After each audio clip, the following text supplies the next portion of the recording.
Reborn. Evolving from Nothing Chapters 121 to 130. Chapter 121. Knives.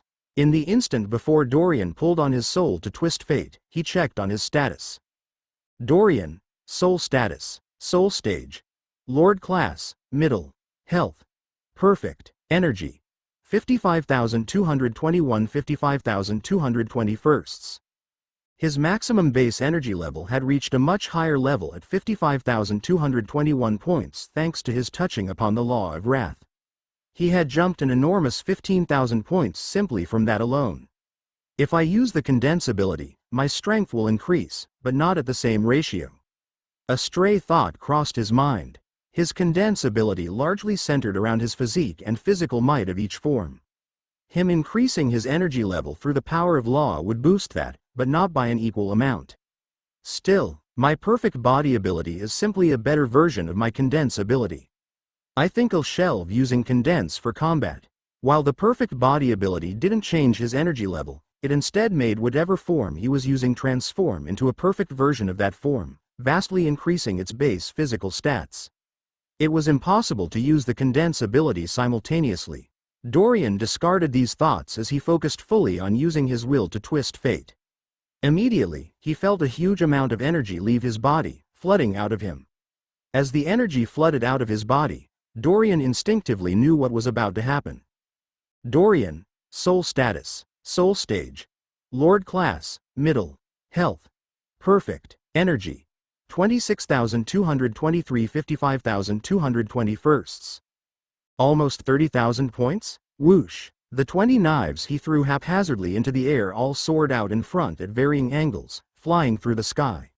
They seemed to blast out randomly, thrown with enough force to blast outward at a very fast speed. He couldn't use magic for this, not that any of the spells he knew would be much use. Dorian wasn't sure if an ability would technically count as magic, but it was clear that the contest was assumed to be one of only martial skill, body control, and calculation. Abilities originated from the soul spell matrix of a creature and didn't require the same mental focus or concentration that magic took. They still left noticeable trails of energy, however. It would be obvious to all that he had done at least something if he activated any of his abilities. While the onlookers might not know exactly what, it would still be detectable. A great lord, like Dorian was pretending to be, would never stoop so low as to do something like that. So Dorian went with his best plan. Simply twisting fate with his special soul. Something that didn't leave an energy trail or signature, and was practically undetectable in most situations. Aiden recovered from his shock enough to start laughing. Ha ha ha. Well, I suppose that's a good way to give up if you aren't confident. One of those knives even went backwards. Ridicule and mockery filled his words as he spoke, his eyes showing delight and arrogance in equal measure. One of the knives Dorian had haphazardly thrown had indeed skidded off at a bad angle, flung behind the ship. Leader simply looked at Dorian briefly before turning his head to watch the knives, his faith in Dorian complete. HMPH. Just keep watching, foolish dragon. The Great Lord's ways are simply beyond your understanding. Leader crossed his arms as he came to Dorian's defense, his words showing not even a hint of doubt. Aiden turned to look at Leader, smirking slightly. Really? Do you honestly think Tink. Aiden froze as he heard a metallic clinking sound echo out behind him, from the front of the ship. He recovered from freezing after a second, his body blurring as he spun around. Dorian's first knife had gone soaring forward at a fast speed. It had immediately slowed, however, as an unexpected updraft knocked into it, causing it to tumble slightly. In the moment that its path shifted, the knife inexplicably collided with one of the fastest of the 20 knives Dorian had thrown, a metallic ring echoing out as it knocked the first knife forward. A lucky blow Aiden began and then cut off. Tink, tink. The redirected first knife, as it shot forward, miraculously collided with the next 2 knives of the many Dorian had thrown. Because of how Dorian had thrown the knives, all 20 at once, these 2 collided with the first knife at the same time. This causes the knife to flip over, knocking up and backwards towards the ship. Look at it now, not a chan. Aiden began a second time and then cut himself off again. Tink, tink, tink, tink, tink. A network of 5 of the mid-speed knives all collided with the first knife as it ricocheted around in the air, all in the span of a single second. Each time it collided with one knife, its new trajectory was perfectly positioned to have it collide with another. Finally, after it hit all 5 knives, it was knocked back forward once more. Tink, tink, 2 more knives, somehow, knocked into its back, sending it soaring. By now, all the fast knives had been spent and fell away, leaving only several knives Dorian had tossed higher than the others. The first knife wobbled through the air, its trajectory shivering as it cut in front of the ship and then, with a thud, slammed into one of the floating islands that was just off to the side, out in front of them. Thunk! The blade vibrated as it stuck into the floating island, several hundred meters away, the force of Dorian's throw carrying it far. The golden flame dragon had remained silent throughout the multiple ricochets, his eyes turning bloodshot as he watched the impossible paths collide, over and over and over. He looked intensely at the first knife that had sunk firmly into the ground of the floating island. He waited for a second. Nothing happened. He mentally counted up all the knife impacts, reaching a total of 10, just one shy of his own score. The ship sailed forward fast, quickly gaining on the island as they approached it. Aiden turned with a satisfied smile on his face, subtly wiping away a sheen of sweat that had appeared on his forehead. Ha ha ha. Well, I must admit, you have some level of skill, but it seems your luck has run out today with only 10 KNI.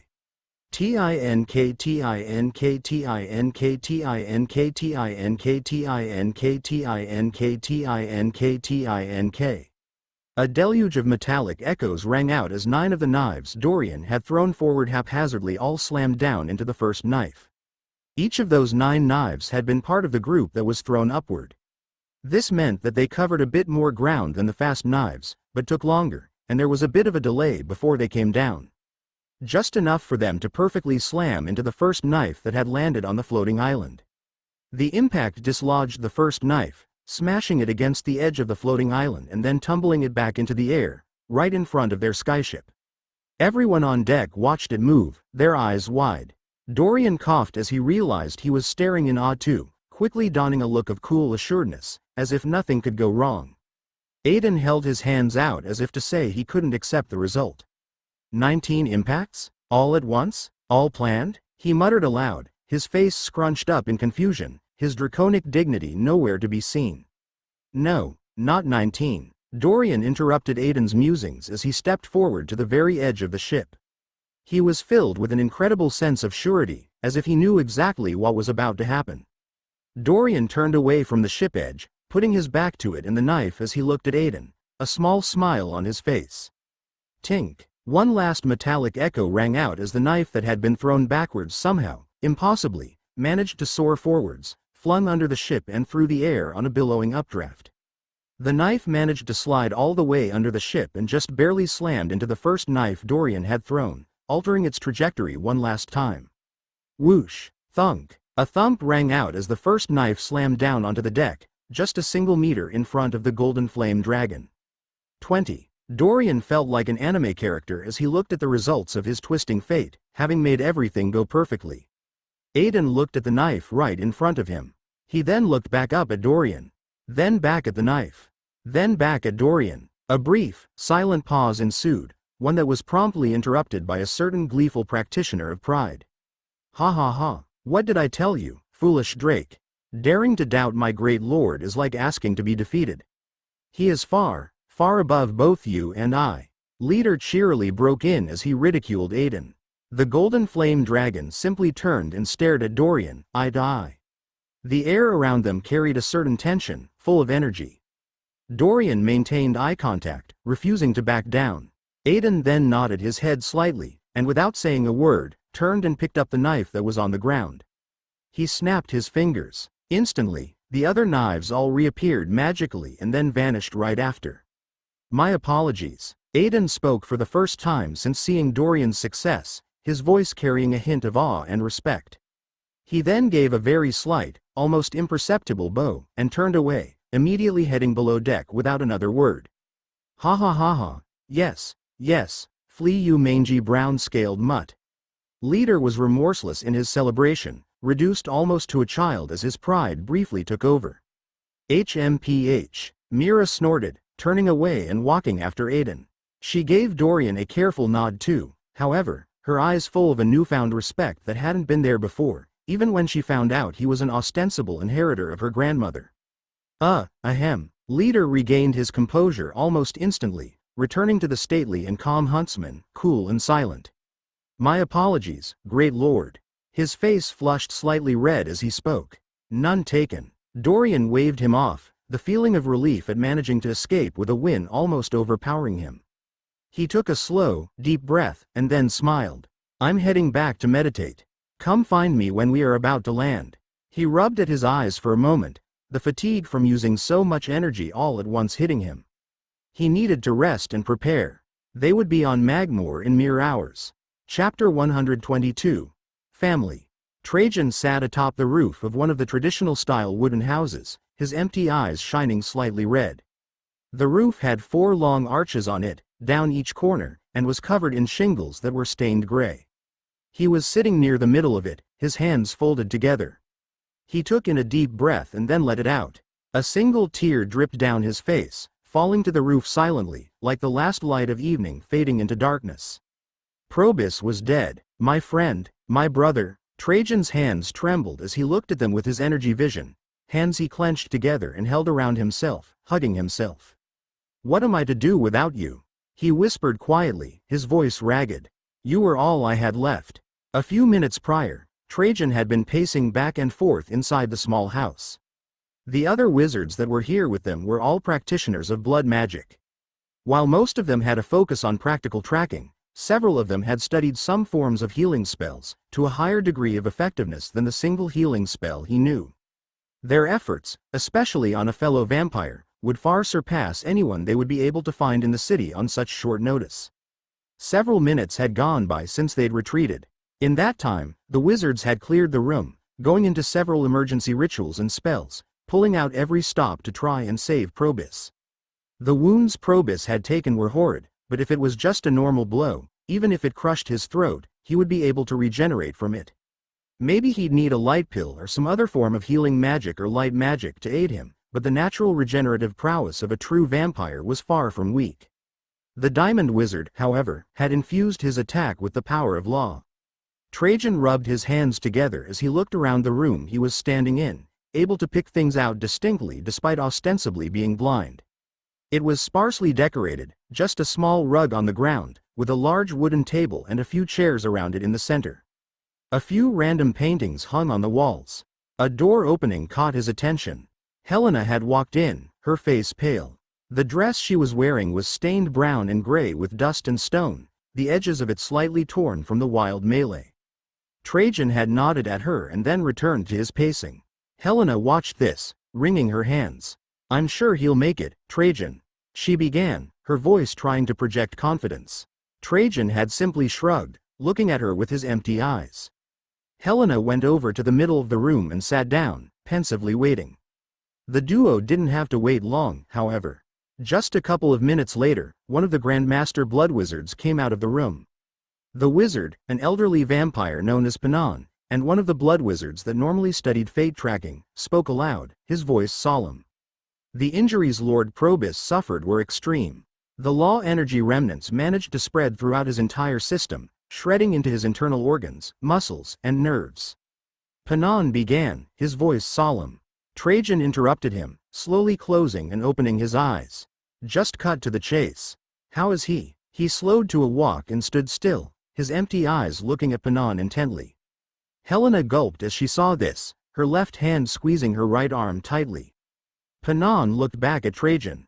He broke eye contact, however, looking down after a moment. The injuries he suffered sent him into shock immediately. They were functionally equivalent to a king-class attack that had spread throughout Probus' entire body. Panon began, but was cut off again. How is he? Trajan's words were cool. Panon looked up and shook his head. He didn't make it. Panon bowed quietly and backed away as he finished speaking, heading back to where the rest of the wizards were, in the other room. Trajan stood stock still, not moving a muscle. Helena, on the other hand, gripped her right arm so tightly her wrist grew pale, blood unable to pass through it. She didn't betray any emotions on her face, but her left arm shook slightly. A tense silence moved forward, one Helena tried to break. I'm so sorry, Traj. Silence. Trajan whispered quietly. I didn't mean, Helena began again, but was immediately cut off. Silence. Trajan spun around, his eyes flashed red as he looked at Helena. The air around him exploded with energy as he took a step forward, raw power fluctuating wildly in the room. Probus should not have died today. Trajan began, waving a finger in front of Helena. His voice was loud and twisted, full of emotion. I know, I am so sorry, I never mean, no, of course you didn't mean it. Trajan cut her off again, his empty eyes stabbing into her. But this is your fault, Helena. We depended on you to lead us. He spat, his eyes flashing a brighter red. When the situation went awry, it was up to you to take charge and alter the plan. To adapt, he continued, we should have left immediately once the Shades and Beralians were there together. There was no realistic chance of us achieving anything. Waiting there was a suicide mission. He finished, his voice trembling. You are correct, I was wrong, it was my mistake. Helena didn't run from the blame, closing her eyes as she acknowledged his words. Ha ha ha, ha ha ha, oh yes. Just, a mistake? Trajan's arms shook as he laughed. A mistake that has stolen my brother from me. Helena clenched her right arm behind her back even tighter, her nails digging into her flesh. A small line of blood dribbled down her arm, slowly dripping onto the ground behind her. I'm sorry, she whispered quietly, her voice stilting. There was a quiet pause for a moment. You are sorry? Why oh you are sorry? Trajan's words cut straight to her as he began to walk away, the broiling energy around him flowing powerfully. He moved all the way to the exiting door, nearly blasting it off as he opened it. I hope you weep for him, Helena, Trajan said, turning to look back at her. Because if you were to die, right here and now, I would shed no tears for you. He slammed the door shut behind him with such force that it partially disintegrated, leaving behind the lonely figure of Helena, her shoulders slumped, blood streaming down her right arm. Back on the roof, Trajan sighed, rubbing his blinded eyes, his energy vision strained under all the stress. I was too harsh, Probus. I let my feelings overwhelm me. He shook his head slowly. My friend, how I wish you were here with me now. Trajan's shoulders slumped, his head bowed as his heart twisted, feeling hollow. Tap tap. Trajan looked up as he heard a tapping sound ring out, someone landing on the roof near him. He stared with a tired, lackluster face at the robed figure that was standing only a few meters away, unable to muster the emotion to feel surprised. In his energy vision, the being looked largely the same, nothing special. Trajan, of the Aurelius Reavers, yes? The figure's voice was melodic as it spoke, full of charisma. The tone was a neutral one, neither entirely male nor entirely female. Trajan stared back at the figure. Who are you? Leave this place. I must grieve. He looked down at the roof again, folding his hands together. The robed figure shrugged, taking a step back. I could leave, if that is what you truly want, Trajan. The figure spoke, nodding its robed head. But I don't think you want that. After all, don't you want to save your friend? Trajan looked up, for the first time since Probus died, a fire appearing in his empty eyes. Do I want to save my friend? Of course. But my friend, he is already dead. He spoke aloud, his words feeling oddly surreal to him. His head, and his heart, was currently in flux, making even normal thinking difficult. The robed figure paused, and then slowly began to unravel the hood and robe that covered it. The strips of cloth that were tied on underneath the robe, helping complete the disguise, fell away slowly, revealing a beautiful gold-skinned humanoid, with slightly pointed ears and long, gorgeous golden hair. The being's face was just faintly masculine, one of sheer, utter beauty. The man smiled, revealing a set of pointed teeth. As Trajan looked at him, he felt a stirring in his blood, one he could ignore, but only after a small amount of effort. It was a faint desire to look at this being, and obey him. He blinked slowly as he recognized what he was looking at. The originators, the first comers, the ancestors, the royals. He was staring at an ancestral vampire. The ancestral vampire smiled at Trajan, his voice calm and kind. Your friend is dead, but it is not too late to save him, to truly bring him back to life. Just as he was before, the exact same. Trajan stared back, his hands shaking. Partly from excitement, partly from worry, partly from hope. How? His voice broke as he responded. Instinctively knowing the being in front of him, a being from myth and legend, was speaking the truth. The man continued to smile as he heard Trajan's response. "You must simply take my hand and join me. Your friend deserves better, as do you." He held out his hand to Trajan. "Reviving your friend will be as easy as." The ancestral vampire held up his other hand, putting two fingers together. Snap. That. Trajan looked at the stranger, and then at his hand, his eyes flashing once more. Memories ran flush in his mind, of the adventures he had with his best friend, the years they'd shared, the friendship they had built. The brotherhood they had bonded over. The sense of family he felt, a sense he'd felt with no one else. Instinctively, once again, Trajan knew everything the vampire was telling him was true. Trajan looked at the stranger's hand, and then reached up with his own, grasping it. Immediately, a blood-red light began to flow between Trajan and the other vampire, one that carried with it a sense of royalty and power. This bloody light spun around each of their arms, twisting and turning. Mystical symbols appeared within it, flashing with dark promise. The magical ability that only the ancestral vampires held. An ability known as blood contract. "Who are you?" Trajan's voice sounded odd to his ears as he spoke, his head heavy. The ancestral vampire smiled wider, helping Trajan to his feet. "My name is Mello." He gave Trajan a warm hug. "Welcome to my family." Chapter 123. Arrival. Gray particles of ash drifted down from the sky, darkening the air. The smell of burnt rock and brimstone ran flush in the background, a gritty scent. Gouts of steam blasted up into the sky, the searing air dangerously close to boiling. Dorian's first impression of Magore was a rather dismal one. Crunch, crunch. He took a few steps forward, his feet crunching some of the loose gravel found on the broken stone ground. He looked around, taking the area in. Several hours had passed since they had boarded the skyship to fly across Lansk. After the short competition with the Golden Flame Dragon Aiden, where Dorian managed to bluff, or cheat, depending on how one looked at it, his way through to a victory, the group had continued their journey uneventfully. Dorian had stayed in his room, focused on recovering. The energy expenditure he'd needed to shift fate so much had been enormous. That was a huge change in fate. I changed the results so heavily, for so many things at once. He'd thought, back when he was sitting in his room, going over the competition in his mind. Well, those changes might seem huge to me, but in reality, all they did was alter the route of the wind and the fall of each knives I threw myself. How much would it have cost to alter all of Aiden's knives? Dorian knew it was possible to change the fate of someone else. He'd practiced sparring with Helena, back on Taprisha, and had been able to redirect the punches she threw, though none of those blows had held the power of law within them, or been fully serious. "Helena, huh? I hope you're doing well." He smiled as he thought of her. Of all the beings he had met so far, Helena had to be the one that struck him the most. She was sweet, kind, funny, and absolutely cute. One of the most genuine people he had met. The way she'd selflessly risked her own life to stop the 11th born, protecting Podor City from devastation. It had won his full respect. A person as selfless as that was rare. God knows where you are now, though. He sighed, shrugging. He tossed the thought from his mind. It would probably be a long time till he saw her again.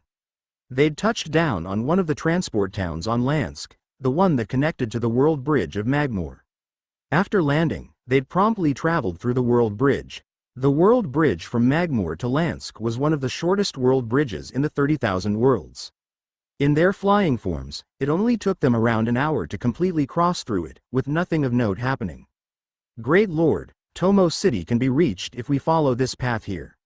Leader's voice broke into Dorian's thoughts as he looked around. They had arrived from a world bridge that led all the way to near sea level of Magore. The grand magma sea that covered Magore billowed heat, making flying an impossibility for most creatures. A winding river of rocky ground spread out near them, half swamped over by lava. Dorian could see several dozen gray stone paths leading off in various directions, some stretching hundreds of meters wide, others only a fragile dozen or so meters. On one path, in the distance, Dorian could just barely make out a glowing gray magic herb. "Oh wow, it is an exotic world, huh?" he thought, noting that he had found a magic herb in literally the first few minutes they had arrived. He ignored the herb, focusing on the mission at hand. "I see." Dorian gave Leader a small nod in return. Leader was a natural tracker and hunter. The maps Dorian had memorized were likely the same as the ones Leader had memorized in his preparations for Magore. To Dorian, however, most of the larger stone paths all looked the same. Leader's skills shone forth before him. "Hold a moment, inheritor, if you will." Another voice broke in, a kind, feminine one, carrying a slight hint of respect and a stately air. "Man, they really buy that I'm super strong, huh?" Dorian thought, feeling a slight bit nervous. A single slip-up could leave him in a really dangerous spot. "Yes, Mira?" He turned to look at the speaker, nodding again. The humanoid form of the wise jade dragon nodded back, gesturing around her. Behind her, the golden flame dragon Aiden simply stood watch staunchly, his fine gold robes somehow magically ignoring the small pieces of ash that were raining down around them. "Allow me to cast a divination before we travel further. I should be able to more easily pinpoint the source of my grandmother's soul now that I have arrived on planet." Mira waited to see Dorian give her a slight nod before she sat down in the ash-covered ground. Aiden frowned slightly when he saw her wait, but after a moment, seemed to nod and accept it instead. "In exsulso tenuo," Mira began to chant a long stream of words, ones unfamiliar to Dorian. She closed her eyes as she spoke, fully concentrated. The words she uttered carried with them an eerie, mystical power, one that was faintly unnerving to Dorian. They echoed in the back of his mind, reappearing over and over. Faintly, cool blue light began to spread out from around Mira. It started slowly at first, but quickly began to pick up speed. The farther it moved away from Mira, the stronger it appeared. Dorian watched this all silently. After a few tense moments, dark blue light fluttered beneath the eyelids of the wise jade dragon. She opened her eyes, her voice full of excitement, the rich stately air she bore about her vanishing. "I've found her." Mira jumped up, a smile on her face. "I can sense my grandmother. Or at least, the remnants of her soul." "Where?" Dorian broke in, his own voice full of curiosity. Mira turned, looking in the direction of the path towards Tomo City. "That way," Mira said and pointed, but then frowned. "No, not quite." She nodded, and then pointed down lower, towards the magma sea. "The exact location is coming from deep within the magma sea. But the signal isn't staying still down there." She shook her head. "It's moving towards the surface." "How quickly is it moving?" This time, it was Aiden that responded, his voice rough and full of a hint of excitement as well. The wise lady was an extremely important figure in the history of the draconic tribes. "I can't give an exact speed, but..." Mira shrugged. "It will surface in a matter of hours." Just as she finished speaking, Dorian looked up, his eyes narrowing. In the distance, towards the direction of Tomo City, he could just barely make out what appeared to be a gout of lava and rock, shooting off high into the air. The Holy Prince Isaac of the Shade Church of Light cursed under his breath as he dodged yet another bisecting slash from the ferocious wolf anomaly. Boom! The stone pathway he was standing on split apart, a huge, 200-meter-long slice of energy cutting through it and leaving a long gouge in the magma not far below. Stone shrapnel, dust, and clumps of molten rock were thrown soaring into the air, a hellish maze of chaotic debris. Resting on his back was the still body of the other anomaly he had captured. "Rila see him." The furious roar of the anomaly Aaron echoed in the air, his Langshen form giving off rolling waves of power. The Langshen were legendary beasts in their own right, and while Aaron's soul spell matrix was only at the peak of the Lord class, at the pseudo-king level, it was still more than enough to battle against king-class experts. Prince Isaac took a brief second to look to the side, several thousands of meters distant, where his comrades had been fighting. Only two figures remained standing there. The diamond wizard Taman standing imperiously, while his comrade was resting in a meditative post, recovering her energy. The vampires were nowhere to be seen. They retreated. Good, Isaac thought in that split second, nodding mentally. The diamond wizard Taman was an extremely durable foe. Very few men or women could defeat him in any type of long-term battle, especially not those in the Lord class. His shades must have retreated when they realized the straits they were in, following his orders to the letter.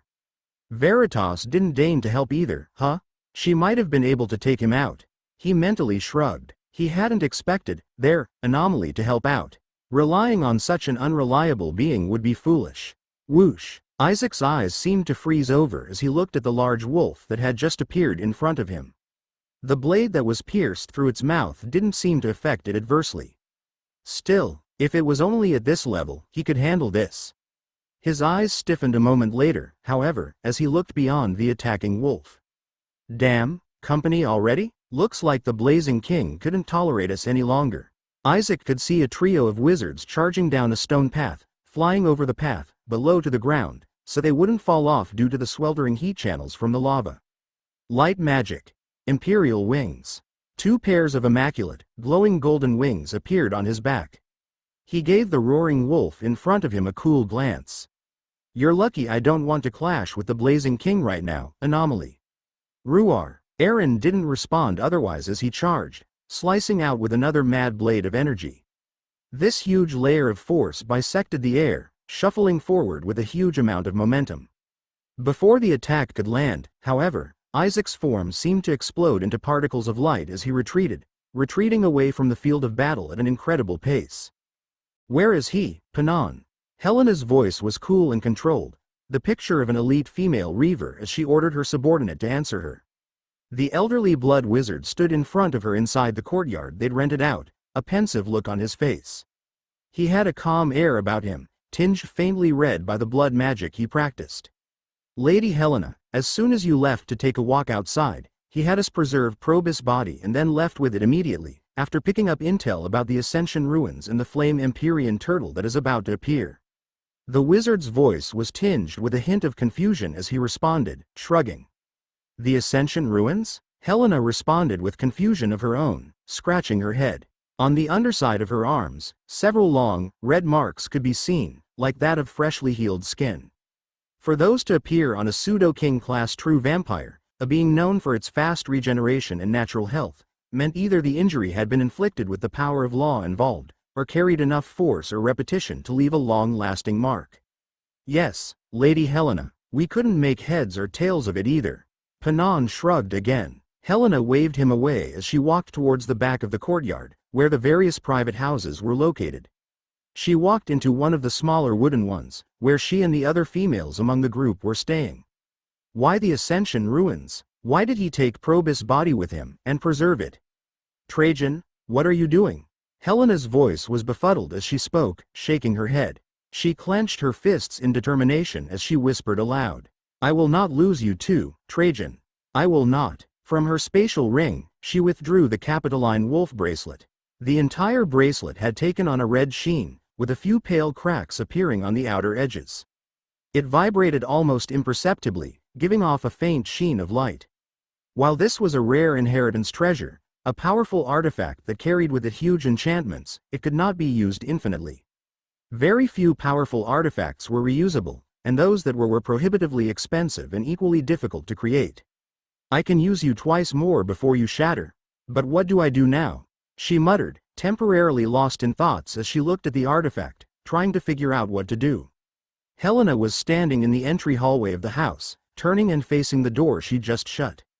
The hallway led off into several small, but nice, traditional rooms, with long carpets and beds that were low to the ground. The walls were decorated daintily, with landscape portraits of flowers and sunshine, a drastic change from the hellish landscape of Magore. A small, petite figure was currently looking out one of these doorways, a pair of tufted fox ears poking up. Clutched in the hand of this fox girl, a small, thin dagger of light could be seen, emitting almost no energy or aura. I have had enough of being used by you as bait. Everyone always uses me, every time, always. Ariel's voice was a frail, broken whisper, so quiet that no one, no matter how keen their senses, would be able to hear it. As she finished speaking, she walked out of her doorway casually, her every step quiet and careful. She began to walk down the hallway, headed directly for Helena, the dagger of pure, warm light clutched behind her back. I'm afraid it's time for me to go. So what now? Trajan's voice was rough as he looked at the spatial ring in his hand, holding it carefully. Inside it was the still corpse of Probus. He'd had one of the blood wizards under Helena cast a peace sealing spell, a type of preservation spell intended to keep a corpse in perfect condition. Many blood magic spells revolved around corpses and blood. According to Mello, if he wanted to save Probus, this was a necessity. Mello smiled as he looked at Trajan, his appearance covered back up by his hood and strips of cloth. They were currently standing on the city wall of Tomo, overlooking the plateau that housed the large city. "Let me tell you something, Trajan," Mello began, resting his hand on the vampire's shoulder. "I was open and honest to you about who I am. Like I told you after you joined me, I'm what your people call an anomaly." Mello continued, nodding his head. Trajan nodded back. "And anomalies are an odd breed." Mello smiled, taking his hand away as he looked out in the distance. Mello's vision in this form was unique, one that allowed him to pick out trails of energy, similar to Trajan's own vision. It was what allowed him to pick out Helena and her team fleeing using the Capitoline Wolf bracelet. "You see, our souls are ones that have a special connection with fate. I'm sure you've heard some version of this from the leaders of your Aurelius family. Strange events will happen, lucky occurrences will take place. Things that should not normally happen will happen." Mello turned and looked back at Trajan briefly. Trajan nodded a second time, his usually talkative nature nowhere to be seen. "This connection is an odd one. The fabric of reality normally rests upon fate. Let us describe fate as, say, a giant, floating rug." Mello began to paint a picture to his new ally. People with regular souls leave a small impression on that rug. Some of the truly mighty or lucky leave a slightly larger impression, tugging at those around them. He held his hands out in front of him, miming an image of a rug and pushing down on it in a few spots. With this anomalies, however, the effect is much greater. Imagine a large, fist-sized rock slamming into our fate rug. A rock that some anomalies can even guide and shape, perhaps not perfectly, but still with some degree of control. Mello smashed down with his fist, plunging through the invisible rug. He mimed as if the rug was rippling, waving out. "I see." Trajan muttered a response, rubbing lightly at his blinded eyes. "Now, imagine what happens if you gather not one, not two, not even three, but four anomalies into the same place. The same world, the same general location, all at the same time. Well, I only count now because my concentration is on this version of me, but still." The smile on Mello's face grew wider, a hint of excitement appearing in his eyes. All as a legendary treasure trove is about to make an appearance. A treasure trove left behind by a man who once had the power to rule the world if he so chose. A man who disappeared, vanishing from the world. Mello's eyes flashed. He then whispered another line so quietly Trajan almost couldn't hear it. "A man who made me what I am today." Mello shook his head, regaining his composure and easy smile. "Think about it, my dear Trajan. A grand collision in fate will occur, the likes of which this world has never seen. Humans, vampires, shades, anomalies. The mix of characters is wild, and the results will show that." Mello's eyes lit with an eager fervor as he spoke. As he finished, his head whipped to the side, looking right at Trajan. "And in all that, a perfect opportunity for you will arise, my dear friend, to revive your dearest friend. You simply must seize the moment. It is as I said before. It will be as easy as..." Mello held up 2 fingers again. "Snap, that," he smiled. "To the Ascension ruins, we must go. Prepare yourself." He nodded, looking back out into the distance, towards the ever-present magma sea. "They shall appear tonight." Chapter 124, Determination. Is he returning to the Aurelius family lands? Our mission is incomplete, the High Lord would never stand for such insubordination. But why did he take Probus with him? Is he returning to bury his body? Perhaps to inter it, since he preserved it? Is he fleeing? Helena's thoughts were muddled as she tried to unfold Trajan's actions. The vampire wizard had simply left, out of the blue. And why did he care about the Ascension ruins and the flame Empyrean turtle? She shook her head, unable to make anything of it. Behind her, she detected movement. Instinctively she looked back, seeing Ariel walking down the hallway. The fox girl had her head down and was moving with purpose, seemingly ignoring Helena. Helena gave her a small nod and stepped to the side, looking out a window in the hallway as she contemplated what to do. She'd also need to figure out what to do with the fox girl that the shades were hunting. "I can't just let Trajan go off and do something dangerous. I am in charge of this mission. I can't lose both of them." She rubbed at her eyes, feeling a headache start to creep in from the stress despite her regenerative powers. "I just don't know what to do." She was lost in thought. Ariel moved down the hallway, her footsteps controlled and managed.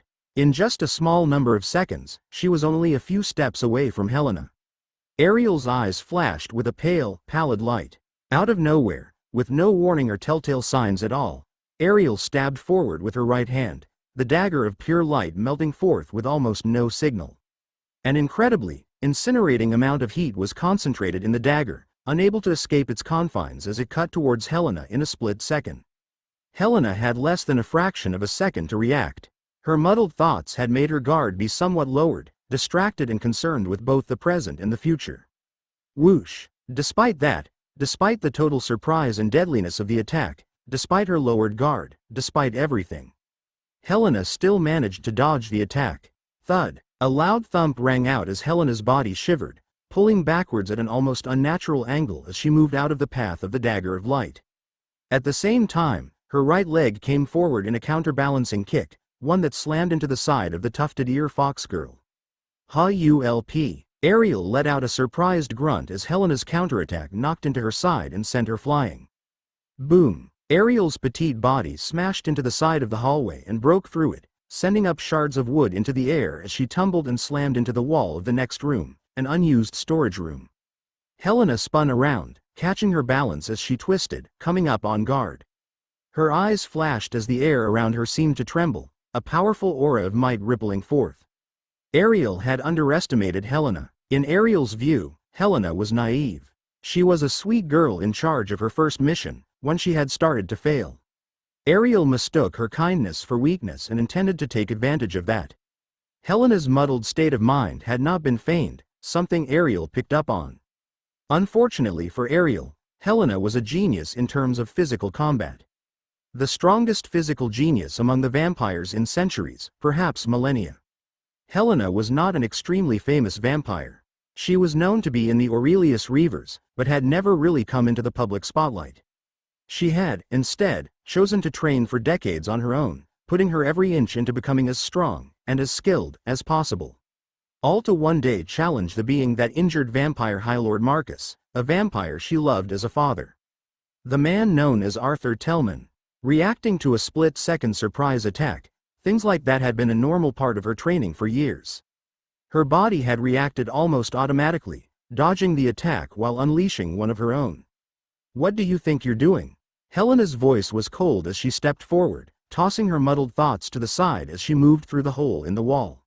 Strength dripped off her in waves as she walked, the aura of might she held crushing down on Ariel with force rivaling that of a king-class aura.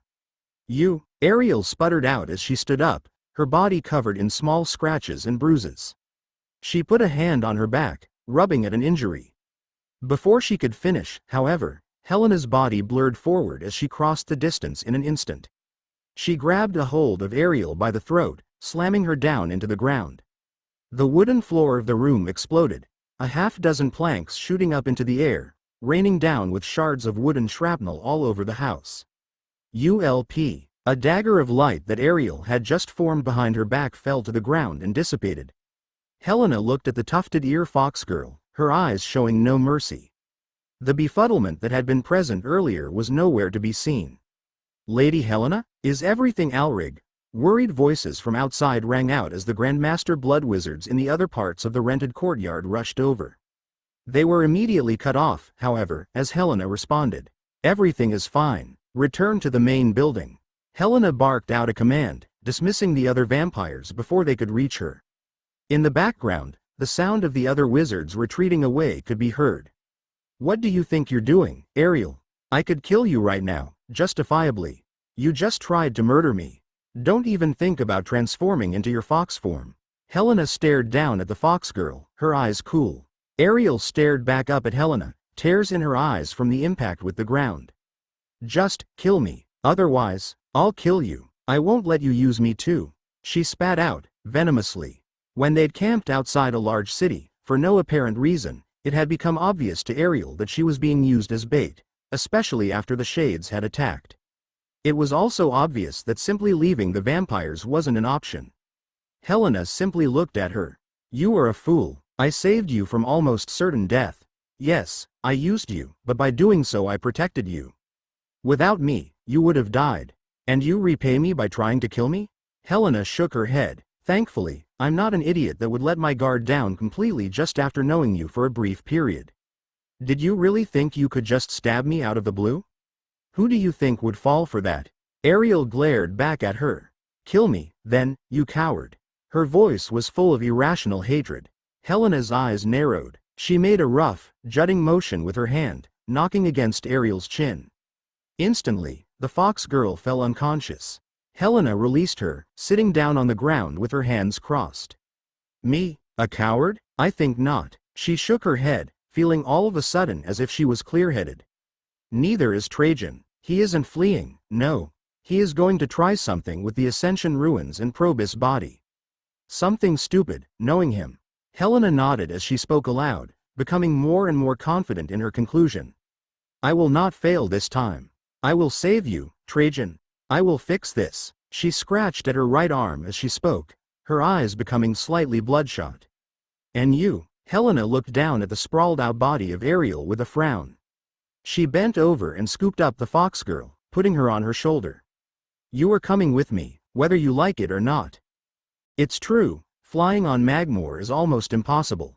Aiden's voice held a hint of surprise as he landed on the ground, returning to his human form.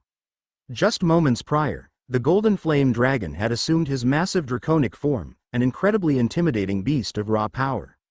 No one was around them, something Dorian found a little surprising.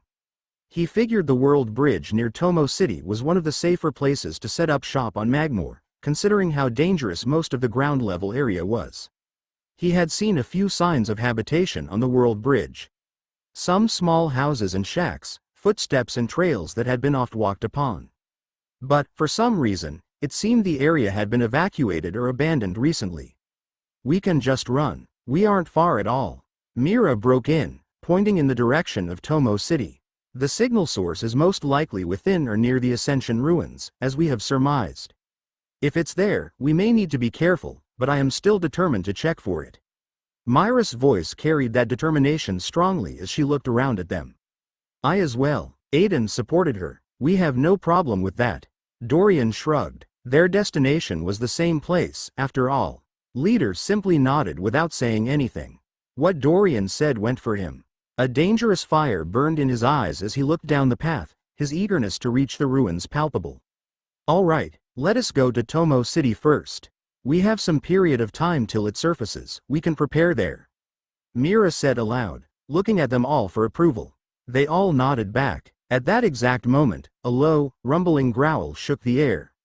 They all turned to the side, towards the source of the noise. Grr, a large, glowing tiger, with skin that seemed to be made out of a mixture of magma and stone, had just emerged from the boiling magma sea. It was tall, standing about twice Dorian's height. Lines of fire energy glowed around it in stripes, some type of fierce beast. Oh wow, that looks scary. Dorian had Asra scan it. Species: striped magma tiger. Class: Grandmaster, peak. Maximum energy level: 941. Huh. Dorian mentally heaved a sigh of relief. Right, I'm actually pretty strong right now. I don't need to worry about creatures of that level anymore. I will handle it. Leader's body blurred forth before Dorian or the others could say anything. He slammed into the striped magma tiger and, with a single blow, blasted it back more than 100 meters into the magma sea. As it flew through the air, Dorian watched it intensely. Let me test something. His eyes zoomed in on the large tiger. Freeze its momentum for a moment and then continue as normal. Using the full force of his will, Dorian pulled upon his soul to twist fate, commanding the tiger to freeze in midair. He felt some amount of energy leave his body. A moment later, as the tiger was falling down to the magma sea, for a brief second, it froze, standing still in the air. At that point in its fall, it was close enough to the lava that it couldn't be easily seen due to the shimmering waves of heat. Unless one was studying it intensely, they would miss that it was frozen completely. Dorian: soul status, soul stage. Lord class, middle. Health: perfect. Energy: 55,320 56,300 firsts. Dorian checked his energy level right after. His maximum energy level had increased again, thanks to his meditation while on the rest of the journey through Lansk. His soul was passively increasing in strength at a fast pace, all because of the mysterious law of wrath. Dorian found that sitting and focusing on that mystical energy and sensation not only felt wonderful and intriguing, but also made him stronger. A win-win scenario, even if he didn't quite fully understand how the law worked. It cost me around 1,000 points to freeze it in the air. He thought, going over the results. He'd reached a better understanding of how he could twist fate. Several factors mattered. One was the complexity of the actions he was commanding. For example, when he threw 20 knives randomly into the air and ordered them all to hit the first knife he threw, the complexity of such an event was huge. Such a large number of differing factors and moving parts made twisting fate cost a huge amount. Another factor that mattered was the fate he was changing. The fate of those knives was something minor. Hence, making such a drastic change was possible. The fate of this peak Grandmaster class tiger was much greater, by comparison. It was a living beast that had a much greater presence and impact on reality than a randomly thrown knife. However, he wasn't making a super complex change. The change he made only froze its momentum for a brief moment and then allowed it to return to moving as normal. Such an action cost roughly 1,000 points of energy. A not insignificant sum. I need to test it more. His eyes trailed off, looking at Leader. How much would it cost to change his fate for something minor? He wondered, rubbing his chin. Meanwhile, the beast fell back into the lava, stunned, but not killed. Leader seems to have a habit of not killing animals or beasts unless they attack him, or he eats them. Dorian had noticed this about Leader, the man that dressed as a simple huntsman despite his great king-class strength. Grr, grr, several more rumbling growls rang out as 4 more striped magma tigers appeared. They aren't a real threat to me or us, but to those below the Lord class, such a threat would be extremely dangerous. Yikes. This exotic world really is something else. Let's not waste any time with these, let's get moving. Leader waved his hand at the tigers dismissively and then turned to look down the path, taking a moment to look at Dorian. No bloodline for me, I guess. Dorian mentally sighed. He could come snag it later if he wanted.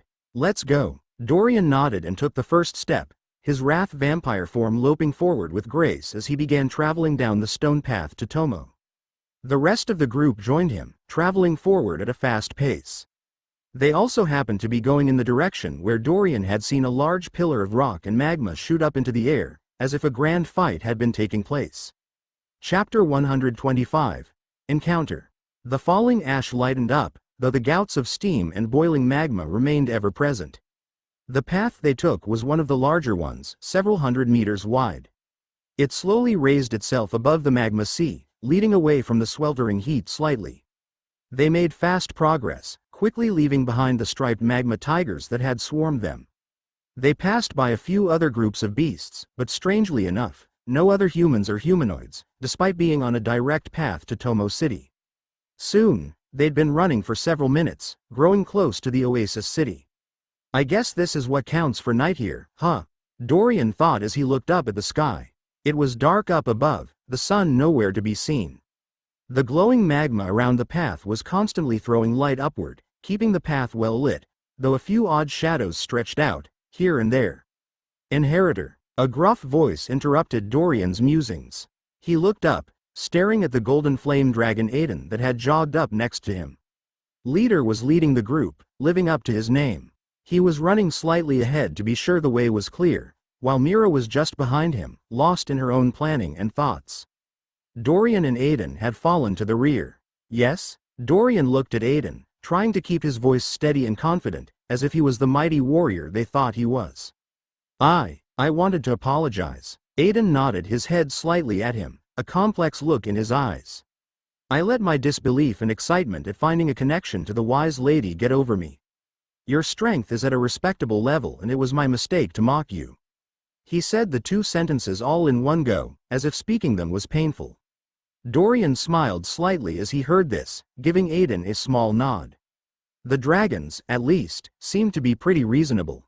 It's not a problem. I don't up ahead, company. Leader's voice bellowed out loud, interrupting Dorian and Aiden's conversation. The duo turned and stared towards the front. By now, they had risen more than 100 meters above the magma sea level. The rock pathway was as rocky as ever, coated on the edges in some odd, stone-like vegetation, great pods of plants that looked like cacti. Roughly 100 meters away, farther down the stone pathway, Dorian made out a pair of beings walking towards them. One of them was clearly human, a gaunt-looking woman wearing a torn and ripped dress, covered in small scratches and wounds. The other looked human, but only partly. Dorian started in surprise at the strange appearance of the being. The entire right side of this being appeared to be made out of solid crystal. This half of the man's body glowed lightly, reflecting the light the magma sea was giving off. Species: human. Class: Lord class, pseudo-king. Maximum energy level: 126,200. Species: human. Class: Lord class, pseudo-king. Maximum energy level: 212,989.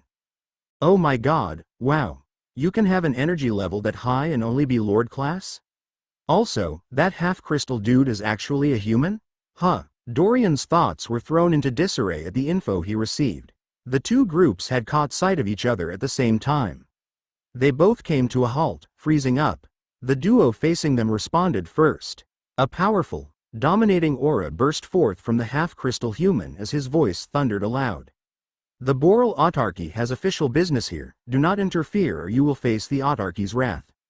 The half-crystal human seemed to have picked up that Dorian's group had some level of strength, and preemptively warned them against attacking. HMPH. You wouldn't know a damn thing about wrath, human. Leader replied instantly, crossing his muscular arms across his chest. The half-crystal human turned and glared at Leader, the blue light that flowed around him intensifying.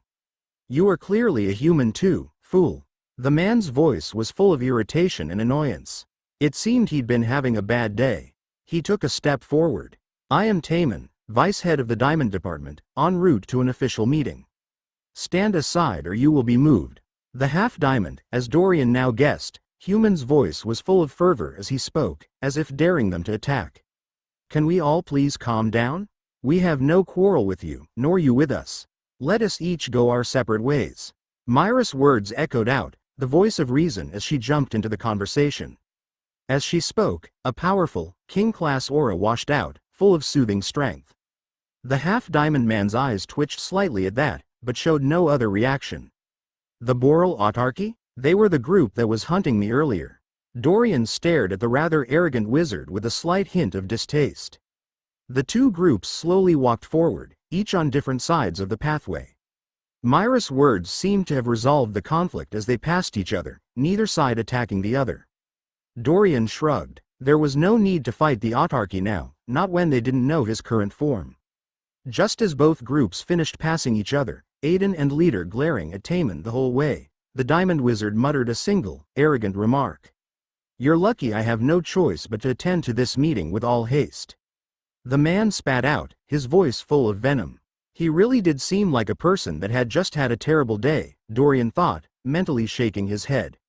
Aiden and Leader merely turned slightly and glared, but otherwise ignored the man, focusing on the mission at hand. Taman saw this and smiled slightly, his eyes still cold. Weaklings. Taman took out his frustration and failure at achieving his mission on their group. Oh dear. Dorian's eyes widened. Aiden and Leader froze, both of them slowly turning around to look at Taman. The half-diamond wizard looked right back, his eyes fearless. Don't do anything Aiden, we don't nay. Myra's voice cut off as Aiden held his hand up, silencing her. Aiden and Leader looked at the Diamond Wizard, and then looked at each other. It's been a stressful few days. Leader began. That it has. Aiden replied in turn. We really could use something to relieve that stress. Your words speak of true wisdom, human. Aiden and Leader smiled at each other, exchanging glances. Aiden cracked his knuckles, while Leader stretched his arms. Immediately, two powerful auras burst into existence. A mighty, gold aura that gave off a feeling of royalty and majesty, flowing off Aiden, while a resplendent, rainbow aura that gave off a feeling of undying pride shimmered around Leader. Who exactly are you calling a weakling, human? Leader's eyes flashed as he clasped his hands together, muttering a quick spell. A long, ancient-looking wooden bow immediately appeared in his hands. Taman smiled back with a grin that failed to reach his eyes. He pushed back the woman near him, tossing her to the side and away from him as he reached out with his diamond arm, motioning at the duo. Both of you. Oh, now you've done it. Dorian shook his head, taking a step back. He smiled, however, as he took the situation in. This seems like a good time to test manipulating the fate of the powerful. How much can I change? His eyes flashed mercilessly as he looked at the trio in front of him. A few miles away, a very different scene was taking place. The leading subordinate of the Blazing King, the Scythe Master Henry, swore out loud in irritation as he redirected another enormous blade of force. Fire magic. Windsor shield. He spat out loud as he cast a defensive spell. He didn't study the same type of magma magic that the Blazing King researched, but instead followed a more orthodox path towards power. Immediately, a large, burning shield appeared in front of him, at least a dozen meters wide and tall. Roar. Aaron's voice had lost all reason as he launched attack after attack, each one a huge blade of force that sliced through rock and lava with ease. Two of his blade attacks struck against Henry's Windsor shield, cracking it. Damn it, the beast is berserk. No wonder a battle of such scale was taking place here. Henry's eyes narrowed as he glared at the odd-looking wolf. He had been ordered to investigate the scene and put a stop to the ongoing battle. By the time he arrived, however, there had only been this deadly, berserker wolf going on a rampage, everyone else having fled. Balt, Candon, don't engage. Fall back, I'm going to draw it out away from the city. Henry flicked his wrists. An instant after, a large, metallic scythe appeared in his hands, one that was decorated and covered in mysterious symbols. Yes, sir, Scythe Master. As you command, Scythe Master. Two red-robed wizards yelled a response aloud as they retreated back towards Tomo City, not engaging the attacking wolf. Roarr. Boom. The Windsor shield that Henry had spawned collapsed under the force of Aaron's slashes, shattering into a collection of sparks and flames and dissipating in the air. Henry's eyes narrowed in irritation. He glanced away to the south, towards the large world bridge. Most of the locals will be avoiding this area due to the turtle surfacing soon. I'll send it that way to avoid any unnecessary deaths. He nodded his head sharply, and then leapt up into the air. Molten Scythe Technique. 100 cuts. Immediately, a vast number of blades of light swooped out from his scythe as he activated a mystic martial art, while simultaneously racing south. Roar. Aaron mindlessly charged after him, lost in his rage at losing his fellow anomaly. Hick, where is that damned brat? A male voice slurred out in irritation. A middle-aged man could be seen, dressed in a bright pink robe that was tucked into a pair of black boots.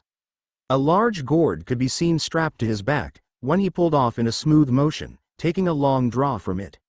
The man had brown hair that fell all the way to his shoulders, set haphazardly. His face was rough, with a scraggly beard and a nose that was slightly bent, set right next to his placid brown eyes. He didn't have any visible weapons, and seemed, for all intents and purposes, to be extremely drunk. He was currently standing atop a massive pile of corpses. At least 6 enormous, and now dead, lava hellions, the stronger and taller version of magma giants, each one with the strength of a powerful peak Lord-class fighter, but also able to take a huge amount of damage and instantly regenerate. Lava hellions, similar to magma giants, moved in packs. They were one of the biggest dangers one could encounter on Magore, but they were also relatively passive. They would only attack another creature if they were provoked. That, or if they smelled something delicious and wanted to eat it. Despite their massive stature, standing a giant 25 meters on average, the lava hellions were picky eaters that would rather starve and live off the energy they absorbed from the lava than eat something that wasn't tasty. As the human capped the lid on the giant gourd of alcohol that he'd slung from his back, a faint whiff of the scent brushed out. It was mesmerizing and tantalizing, a scent of a drink that smelled incredibly quenching and tasty. Sigh, Taman, brat, how dare you not greet me? I don't care about the mission you were assigned. The middle-aged man stood up from the corpses, looking down at them with a sad appearance. I put in so much effort to create a pretty pattern, too. The corpses appeared to have been set with no pattern of any kind. Hick. The drunk hiccuped again, slowly turning and jumping away from the pile of corpses. He landed down on a 100-meter-wide stone block, set just a few meters above the magma sea. Sigh, he sighed again. I guess I will have to come for you, brat. As he spoke, an awe-inspiring kingly aura burst forth, one that gleamed with pure, blue light. One that caused the air itself to shiver, taking on a visible gleam. My own vice head wouldn't even show up on time. I'm sure Arthur would be laughing at me, damned mission. The drunk began to step forward, his every footstep mysteriously covering a dozen meters somehow, as he began to travel forward quickly down one of the winding stone paths that connected to his platform, leaving behind a scene of slaughter and the tantalizing scent of alcohol. 126 Meeting Aaron. Leader took a deep breath, holding his ruler's bow at the ready. He made a full scan of his surroundings in an instant, his eyes flashing. The Great Lord was off with the other dragon behind them, while the arrogant golden flame dragon was standing next to him. The enemy they were facing, the vice head of the diamond department, Taman, stood pridefully out in front, his diamond hand open and gesturing at them to walk forward. The sheer arrogance of this fool, you shall break before my pride. How dare you try to humiliate the Great Lord? Without holding back, Leader entered the super state that those that studied the law of pride could muster. Immediately, his senses kicked into high gear. His perception of time and physical strength jumped enormously, as did his durability. The rainbow aura that flowed around him seemed to intensify, his pride becoming physically domineering. Amazing, Leader thought as he looked back behind him. Dorian was simply staring forward, his face a calm mask. Even in his strongest state, using the full power of the law of pride, he was unable to detect more than a sliver of the Great Lord's might. He is truly fearsome, to be able to almost perfectly conceal his true power from him in his super state. The Great Lord was a man, no, a demon, that truly lived up to their ancestry. He truly might revive the other great laws, and bring our righteous study back into the mainstream. Leader's eyes flashed with determination, renewing his confidence in the decision he had made. It had been a hasty one, but one he knew in his heart was the right choice. It was almost as if fate itself had told him that this was the man he should follow. That, and the fact that he had almost been annihilated by a few casual blows from the Great Lord. Even I do not know the limit of the Great Lord's true might. He might truly be limitlessly strong, hiding his power in a veneer of disinterest. He mentally nodded and then focused back on the present. He had his ruler's bow in his hand and was facing the arrogant Beralian wizard that challenged him to combat. He couldn't let down the Great Lord, not when he was watching. Firing a hypervelocity shot would create a huge explosion, destroying the path the Great Lord is standing on. I'm sure he would be perfectly uninjured, but I couldn't bear the shame. He shook his head for a brief fraction of a second and then raised his bow, pointing directly at the half-diamond man. I'll stick to normal fast-velocity shots. Aiden, meanwhile, was thinking along a similar line of thought. I can't reveal my draconic form here. We need to lay low, especially in front of the Beralians. His eyes were cold. I'll remain in my humanoid form. Almost in unison, the two began to attack. Leader struck first, spraying a dozen energy arrow shots from his ruler's bow. Each shot carried a huge amount of force, enough to crater wherever they landed with an explosion of power. Each arrow was imbued with the law of pride. Aiden, meanwhile, rushed in, the golden aura that covered him boiling forth. His hands flashed as two long knives appeared in them. Each draconic tribe usually had a few laws the tribe members focused on. The law Aiden studied was known as the law of majesty, the harder of the three laws that most golden flame dragons would choose from. His every movement gave off a feeling of royalty, of complete assuredness that his attacks would land. That knowledge allowed him to imbue a huge amount of strength into any blow, spell, or projectile. Taman, meanwhile, simply narrowed his eyes, not letting a hint of worry appear on his face. Two king-class foes, one with the law of majesty, the other with an unknown law. Both close combat or physical combat specialists. Taman mentally swore as he saw this, righteous anger filling him. How dare they oppose the Boral autarky? Warrior after warrior, wizard after wizard, the enemies he had faced today seemed unending. Yet, in his heart of hearts, he knew the autarky would prevail in the end. It was inevitable. No one could stop the man that led it, after all. Taman was considered an absolute genius among humans, but even he knew his limits. Facing two extremely strong king-class enemies without preparation could lead to his death. Therefore, for the first time today, he deigned to use magic. Diamond magic. Expansive shield. Immediately, the diamond arm he was holding in front of him expanded, surging into a large, 2 meters wide and tall shield. Faint blue light covered it, imbued with the law of solidity that he studied. A mysterious, little-known law that focused on toughness and durability, vastly enhancing one's defensive prowess, as well as the impact of one's blows. A perfect match for diamond magic, one of the most defensively powerful branches of magic. At the same time that his arm expanded into a huge shield, Taman also set his feet into the ground, readying himself. Boom boom boom. A series of explosions rang out as Leader's arrows detonated onto the shield, bright explosions of light that formed small craters in the ground, but failed to penetrate, or even push Taman back. Aiden, in the meantime, had rushed forward and cut to the side of Taman's shield, on the left side of his body. Just as he managed to get past the shield, he jumped forward, leading his 2 daggers forward in an elegant strike. Taman just barely managed to counter the daggers, using his left arm to punch out and force Aiden to shift to the side. The 2 daggers covered in golden light missed the vital points of Taman, instead tearing 2 long slashes on his left shoulder. His defensive aura helped prevent the strikes from cutting too deep, but couldn't stop them entirely.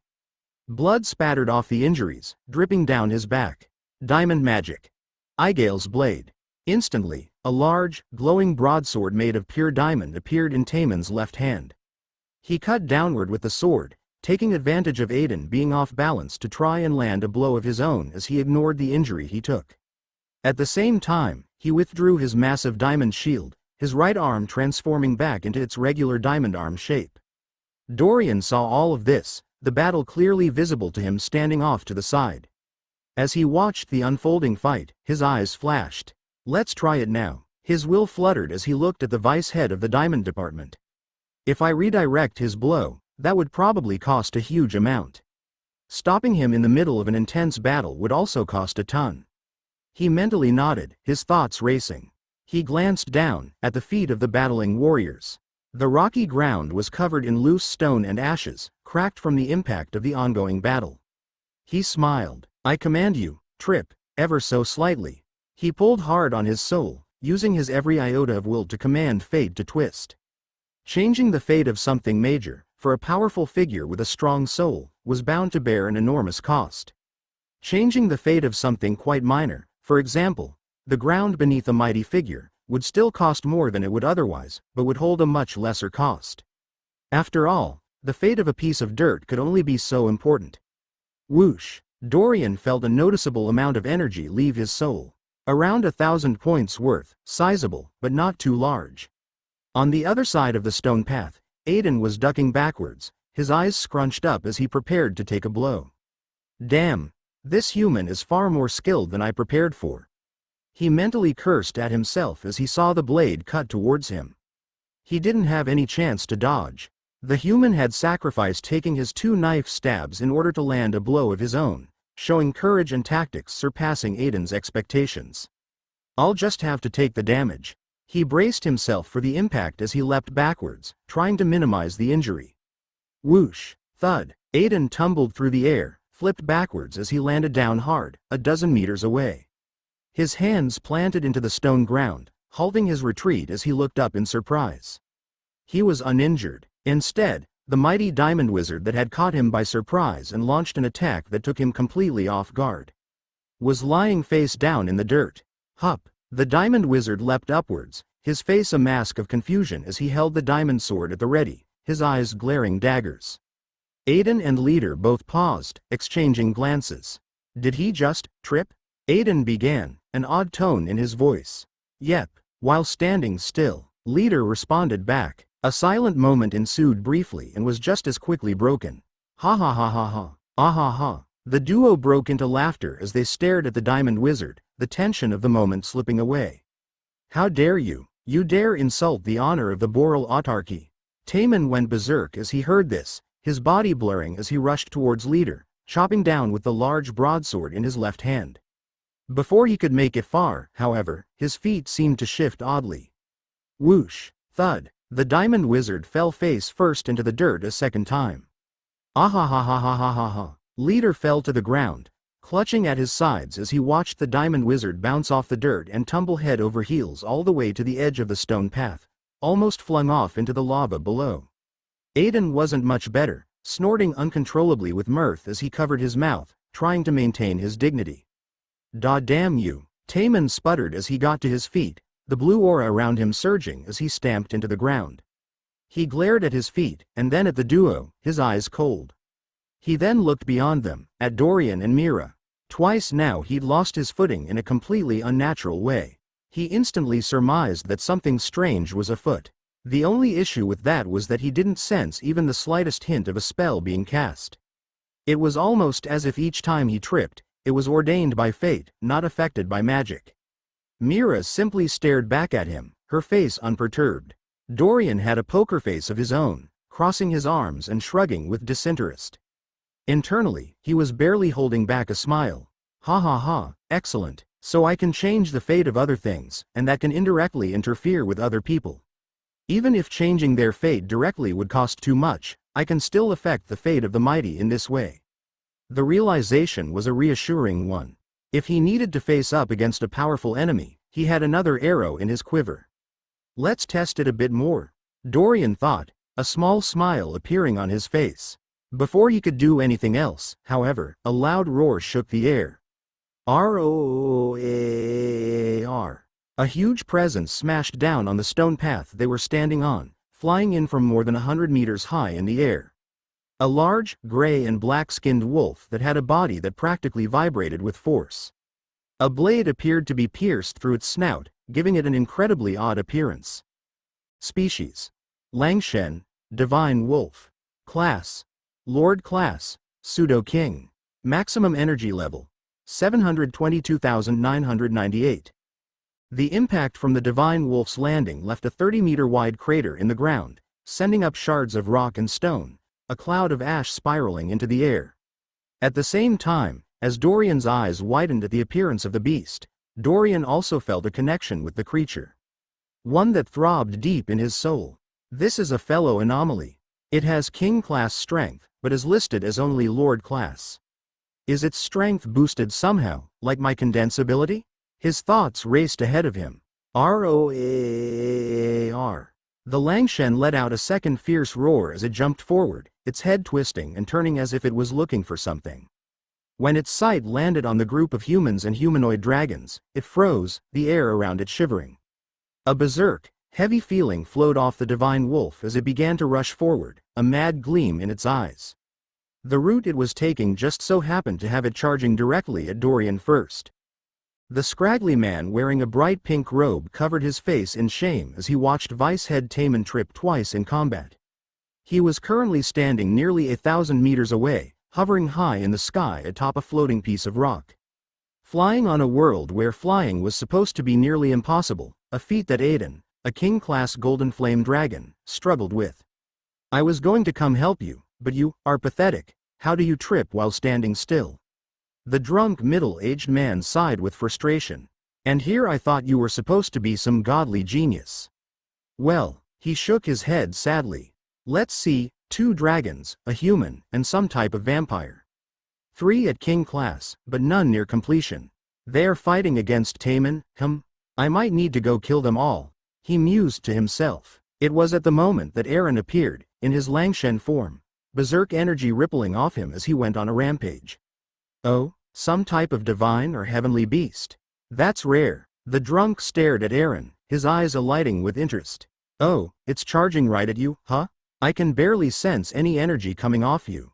For the first time, the drunk's voice was filled with a hint of curiosity as it looked at Dorian. You're either an old monster like me, or fairly weak. He rubbed his chin softly. Which is it? 127 running into a wall. As soon as Dorian looked at the charging Langshen, he immediately was aware that it was an anomaly. The connection they had to each other made it possible for other anomalies to recognize each other on sight. Yet the anomaly here didn't seem to recognize Dorian, or didn't seem to care.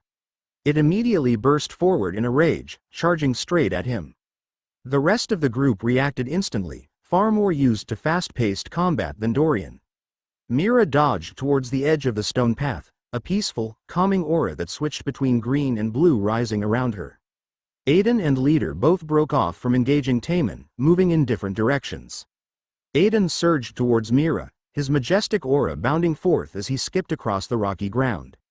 Leader, on the other hand, charged straight at the beast, intent on preventing it from having a chance at attacking Dorian. Whoosh! Leader managed a single energy shot off, sending a yellow arrow of light burning through the air to club the large divine wolf on the snout. The arrow, oddly enough, was bisected twice, split into quarters, before it managed to reach the Langshen.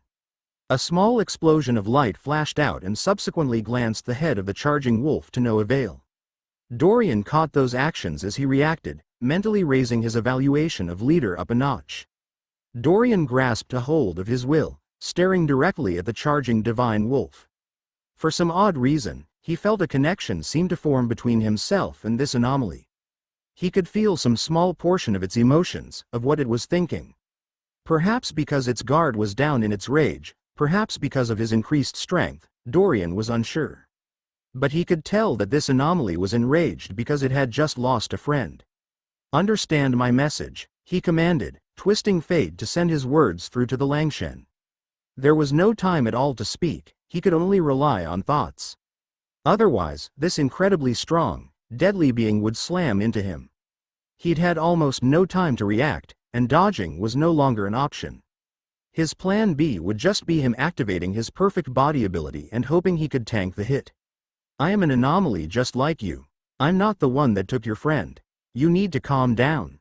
He willed this message to sear through fate into his fellow anomaly's mind. Dorian had no idea if this was even possible, but the subtle connection he felt when he saw other anomalies made him think his chances of success were higher than not. "Understand me," he mentally yelled and repeated his message, willing with every iota of energy in his body. Whoosh! Dorian felt only a small portion of energy flow off of him, perhaps a few hundred points. At the same time, the look in the berserk Langshen's eyes changed slightly. They gained a hint of confusion. In that same second that Dorian had sent a message was returned back to him. "Oh Zafin? Mello, is that you?" Followed by a near incoherent feeling of anger and rage. Dorian's eyes widened as he recognized one of the names. The name of an anomaly he had met long ago, one that had tried to recruit him into a team of anomalies. One that had clones spread throughout the 30,000 worlds, always searching. "I'm not Zafin, but I know Mello." He returned a message through the temporary connection he had formed with his fellow anomaly. "You know Mello?" the anomaly asked. "I know Mello," Dorian confirmed, repeating himself. The anomaly's eyes seemed to shiver in relief. "This is Aaron. Tell Mello. They got Zafin. Shades. Thanks." The berserk look in Aaron's eyes faded away completely as reason won over. Dorian's mental message and impact able to penetrate through the ungodly anger that had set upon the anomaly. All of this occurred over the span of a fraction of a second, a minute portion of time barely worth mentioning. Conversation that was sent through fate like this took place at an incredibly fast, almost synaptic rate. Whoosh! Thud! The grand aura and power the anomaly gave off, a power so threatening that it forced all the king-class fighters to go on full alert, fizzled off into nothingness as Aaron tumbled to the ground, smashing down into the stone path. Ash and stone bits were thrown into the air, showering down around the large pathway. The divine wolf's body tumbled and slid for more than a dozen meters, rapidly bleeding off speed. Dorian set his legs firmly into the ground, bending his knees slightly as his fellow anomaly's unconscious body knocked into him.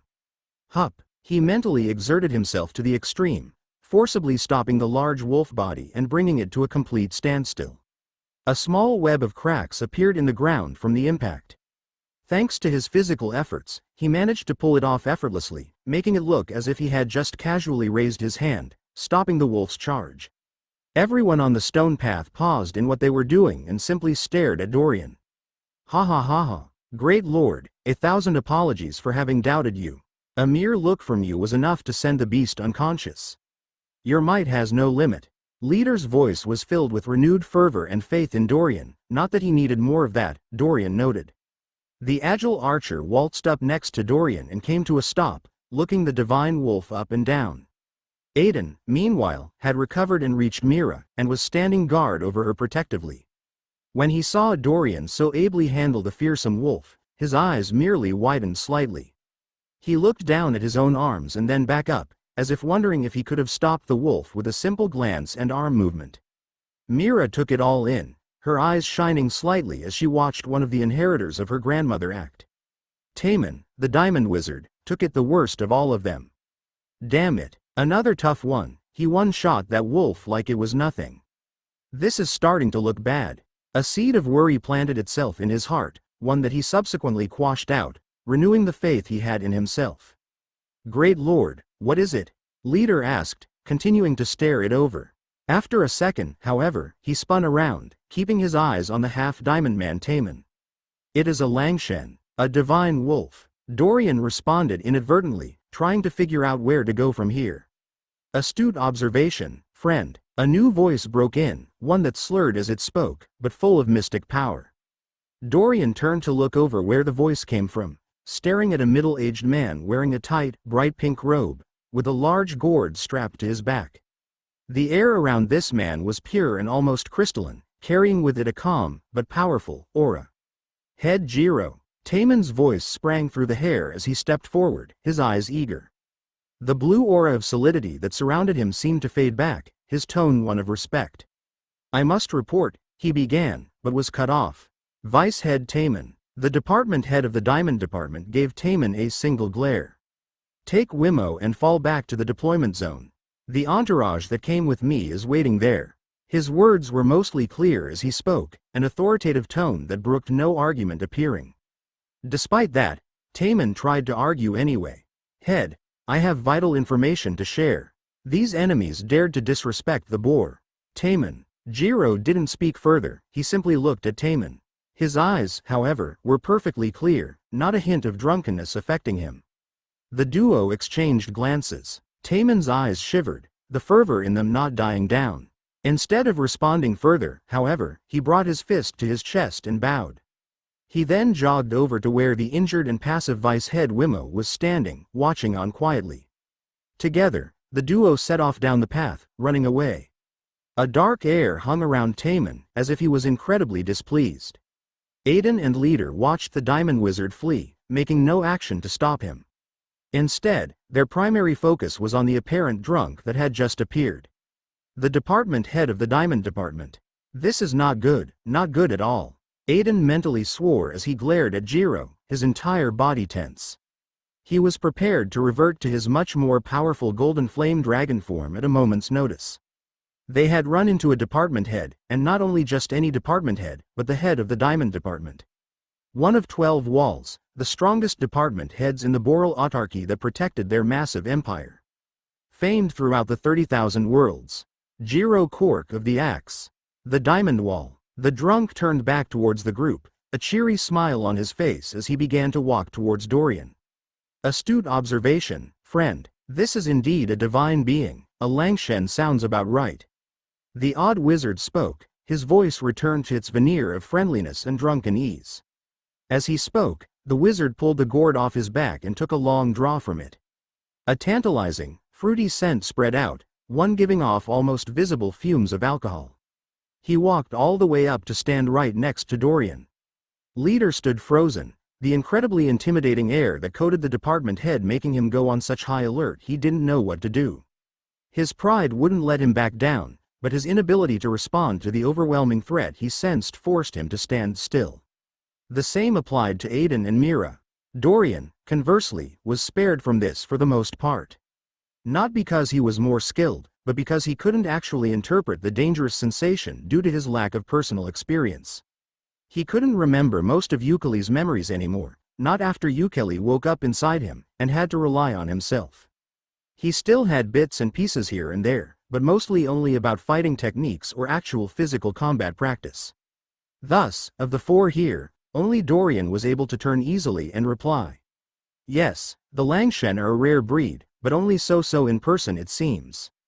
He placed his hand on the snout of the creature, where a brutal sword pierced upwards through it, a part of the divine body of the creature. Ting! He flicked the sword lightly, causing a metallic ring to echo out. Dorian and the department head crossed eyes. As they did so, an enormously powerful aura seemed to press down on him, trying to force him unconscious.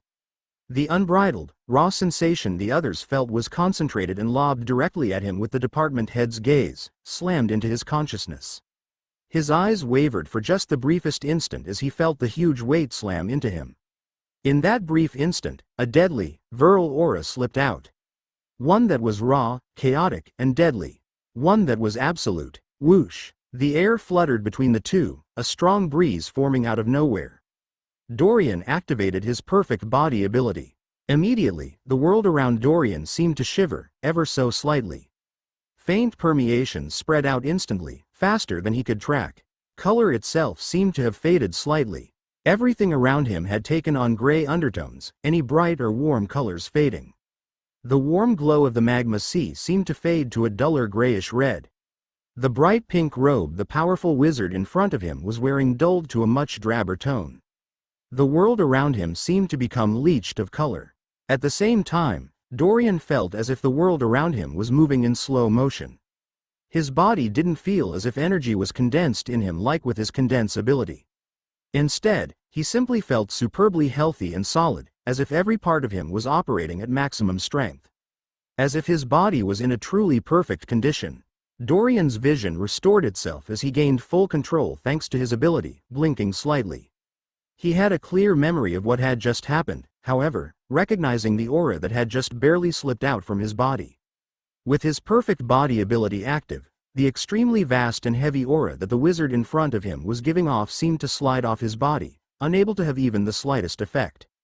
In addition, part of Euclid's aura had slipped out, an aura that was so fierce in nature it would be hard to find one that was fiercer. The department head seemed to realize this as he looked at Dorian in shock. A moment later, however, his face returned to its cheerful facade of drunkenness. The powerful aura that the drunk was unleashing vanished and everything suddenly became much less tense. Leader watched all of this in awe and ecstasy, glee at seeing his great lord's might. The two dragons, Aiden and Mira, watched on in silence, an indecipherable look in their eyes. Thank you, fate-twisting soul, and whatever remnants of Euclid are still left in helping me. Dorian sent up a mental prayer for his luck as the situation settled. If anomalies weren't abnormally lucky, Dorian knew for a fact that he would have long since died. He went on with the moment, however, keeping his perfect body ability active as he held out his hand. The name is Dorian. His voice contained absolute confidence, as if he was so incredibly assured of his power that nothing in the world could give him pause. Head Jiro looked at his hand gingerly, for the first time a look of uncertainty appearing in them, as if he had been caught off guard. After a split second's hesitation, however, he struck out with his hand, grasping Dorian's firmly. He gave Dorian a meaningful look as he shook his hand, as if this was an action of great importance. Jiro Cork of the Axe. A pleasure to make ya acquaintance. Hick, 128 tomorrow. Several hours later, so that is what the ability does. Dorian muttered, his eyes lighting up. Wise Jade Dragon. Lord Class, Middle. Energy Level. 68,221. Ability.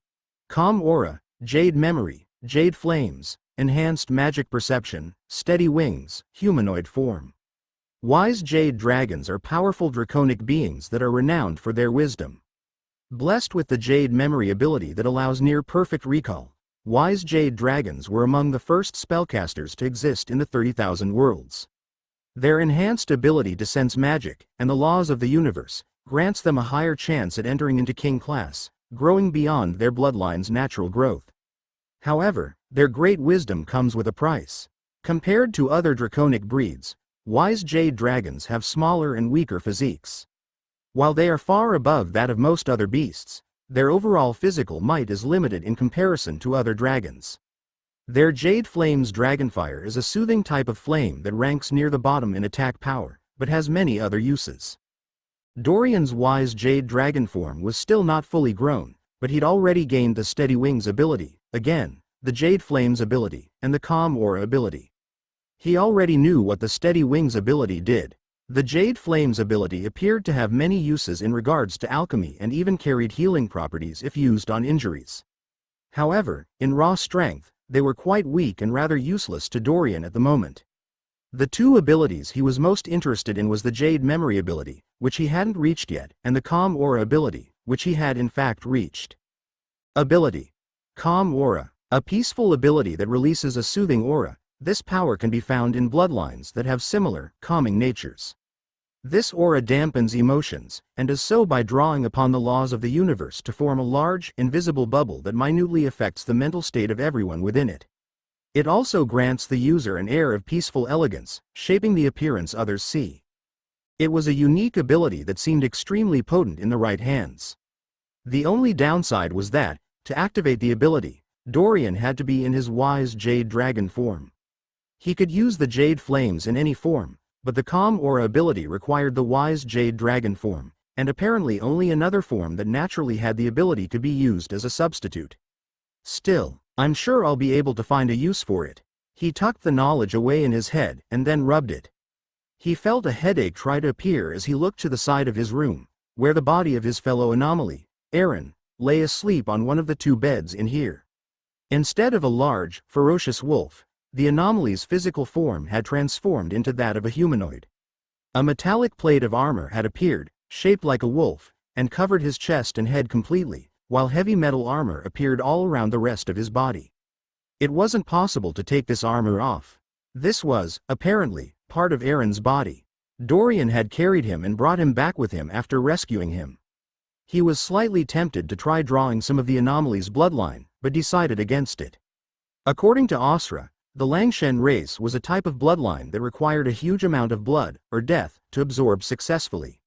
What am I going to do with you? He thought, trying to figure out a plan. Leader had gone off with Aiden to scout the city and, so far, returned twice, each time with more information. According to him, there were a large number of powerful presences in the city, all at the Lord class or stronger. What in the world is going on here? The crowds of powerful wizards and warriors in the city appeared ready for the chance at visiting the Ascension ruins, but it seemed there was a lot going on that Dorian wasn't aware of. The Ascension ruins, or, at least, the Flame Empyrean turtle that carried them, were, according to the latest estimates, set to appear after dawn, instead of in the middle of the night like previously predicted. Mira had confirmed this on her own, checking and double-checking. They were inside Tomo City. After meeting the department head of the Diamond Department, the two had exchanged names and then parted ways. All they had done was shake hands, yet Dorian felt as if the wizard had taken far more meaning from their meeting and handshake than he intended. I was just being polite. He sighed. He had no idea what the Diamond Wizard thought he meant. He looked around the room he was sitting in. Yet another common inn-room, with a pair of nice woolen beds and a loose rug on the floor. Nothing too fancy, just a regular place to stay the night. I'm getting there, Will, I'm getting there. He spoke aloud, his eyes distant as he focused on the glowing orb of light that was planted next to his soul. Will's soul. Tomorrow. He nodded with his head firmly and then walked over to the bed, sitting down. He prepared himself to enter a meditative state, focusing once more on the mystical sensations that he could feel so strongly in his wrath vampire form. He needed to get strong, even stronger than he was now.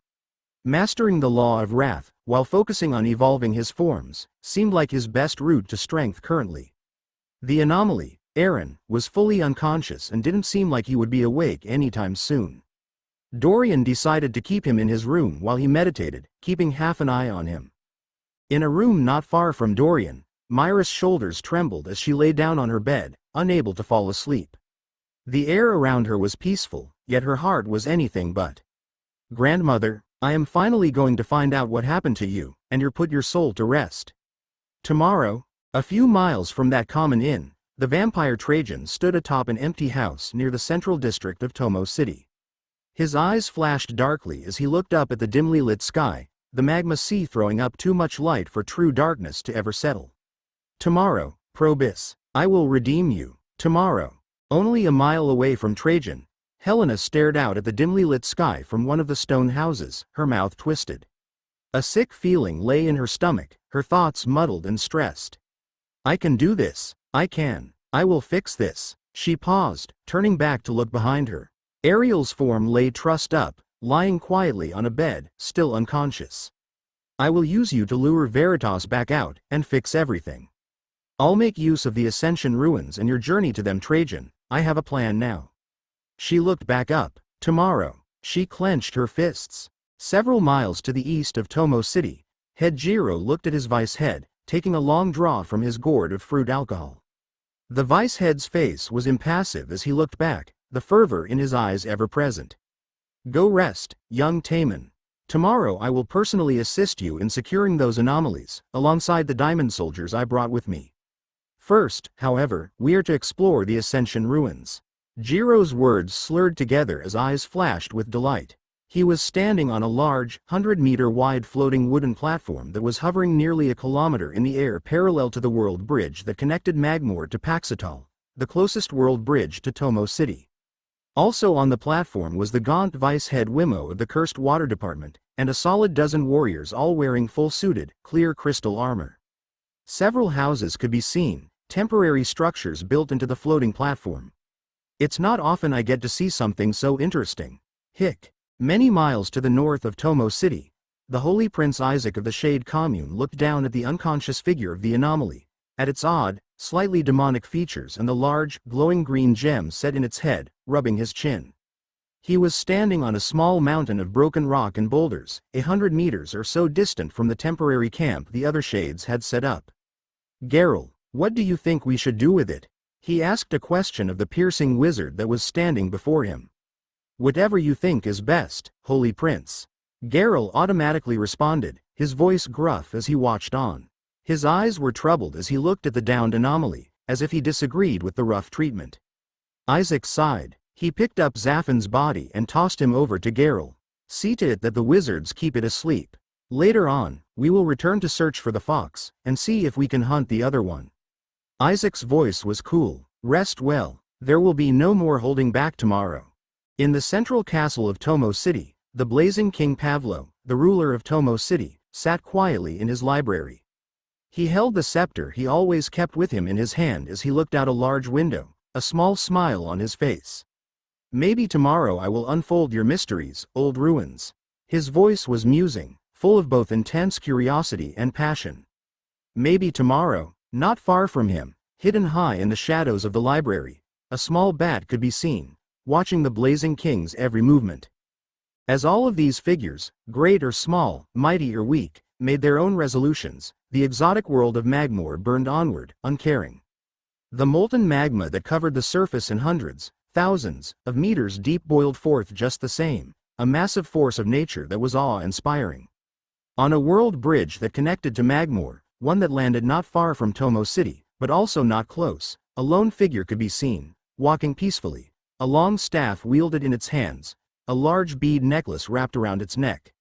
My new friends, I have followed your trail so far, where could you be? The figure of a monkey talked aloud to himself as he jumped and kicked, skipping down a long, poorly paved stone road.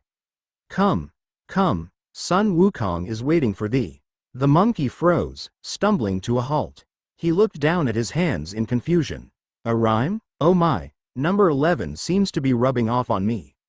The monkey shook his head ruefully. You really should have picked a more normal name, Number 11. He laughed out loud. I hope you've made it safely to the lands of the Graal Alliance.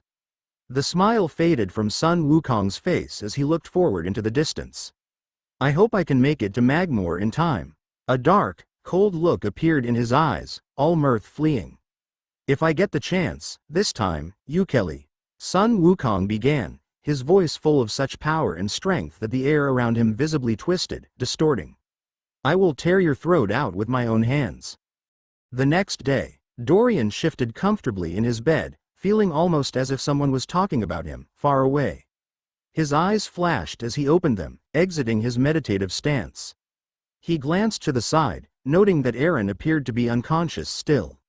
Faintly, in the back of his mind, he could just barely sense Ukeli's presence, the dark being that hard left its memories with him still a part of him. Today, I'll reach those ruins, Ukeli. What answer is it that you think I will find there? An answer I won't like? He received no response. He sighed again and then stood up. It was time to go find out for himself. Chapter 129. Surfacing. Morning was here. As an anomaly, Dorian didn't actually need much rest. He wasn't quite sure how it worked, but he only needed to sleep if he was physically exhausted of energy, or if he needed to relax and refresh his mind from stress. This allowed him to focus purely on trying to understand more about the law of wrath, to absorb as much energy into his soul as possible. His understanding of how laws work was rather incomplete as of right now. All he knew was that he could, in his wrath vampire form, feel this type of energy surrounding him in the air, and that by focusing on that energy, part of it was absorbed into his soul, making him stronger. I need to learn more about the laws, Dorian thought, rubbing his chin. He simply didn't have enough knowledge. He made a mental note to get on that as soon as possible. He'd focus on it after he finally reached the Ascension ruins and rescued Will. Hup, he took a deep breath as he stood up, getting off his bed and heading to the door. He was just about to open it when a voice rang out. Wait, a bedraggled voice, full of exhaustion, echoed in Dorian's ears. He turned around, looking at the anomaly known as Aaron in mild surprise. He'd thought the anomaly had been unconscious. Hey, are you all right? When he'd checked over the anomaly, or at least tried to, he hadn't found any obvious injuries. He also didn't have any real way to do anything for it, beyond slipping a basic healing light pill into its mouth. He had a variety of pills and artifacts, one from that casino back on Paxitol, but most of them were utility ones or other, more unique ones. Few of them had anything to do with healing. Neither Mira nor Aiden had made any comment as to him capturing the anomaly, and Leader had followed along without question. Yes, no, Aaron tried to stand up and failed, the metallic armor that covered his body trembling. He turned to speak. Where is Zaffin? Where is Mello? The slight, connected sensation Dorian felt when he looked at other anomalies was present in his mind as he responded. I don't know, I just managed to rescue you outside Tomo City, and we're currently in a small inn inside. He said carefully, his words measured. Damn. Aaron's voice was quiet as he took a moment, breathing heavily. Thank you for saving me. Did you see any of the vampires or shades? The Betrayalians? Aaron said, after a moment. No, well, actually. Dorian paused, cutting himself off. Are you talking about a human that was half made of diamond? Named Taman? He responded. Yes, the vice head of the diamond department. But there were no shades? Aaron broke in, his voice full of eager excitement. No shades. Dorian shook his head. The sadness in Aaron's voice as he sighed at Dorian's response was almost palpable. Hey, it's not too late. Zaffin is another anomaly like us, right? Dorian had surmised, walking up next to Aaron's bed. Aaron simply nodded. Our souls twist fate. I'm sure your friend won't die that easily and will probably be drawn to you, in one way or another. He thought about laying his hand on the anomaly's shoulder to comfort him, but decided against it. He didn't really know how Aaron's body worked, with all the armor and whatnot. I should look out for my fellow anomalies. We are all in this together, in one way or another. He thought, nodding his head mentally. None of them chose to be reborn into this world, after all. Hey, Aaron, you're the first other anomaly that I've really sat down and met. Would you mind if I asked you a few questions about our kind? A quiet pause had ensued after Dorian's encouraging words. Aaron looked up at him and sighed. I know little about our kind, but I'll answer what I can. My body will need several hours to recover, I can't really do much else. When the Flame Empyrean turtle was about to arrive, it would be incredibly obvious. A literal earthquake would shake the nearby area for a few minutes prior to the beast surfacing. It was supposed to arrive sometime soon, but Dorian still had time. Dorian nodded his head, his determination renewing. Excellent. My first question for you is about you. Specifically, about your memories. The blazing King Pavlo stood on the city wall, his eyes cool. Not a single spot of ash fell from the unusually clear sky today, as if the world itself was holding its breath, awaiting the arrival of something momentous. Henry, his voice thundered out, full of authority as he motioned behind him. A large entourage of men and women could be seen, spread out on the wall near him. Most were human, but there were a few Ethmen and beings of other races mixed in. All of them were, at the minimum, at the Lord class. As a whole, Pavlo's team was an extremely powerful fighting force comparable to some of the strongest elite teams of the major powers. From this crowd, a red-haired figure moved forward, clad in a nearly full suit of dark red armor.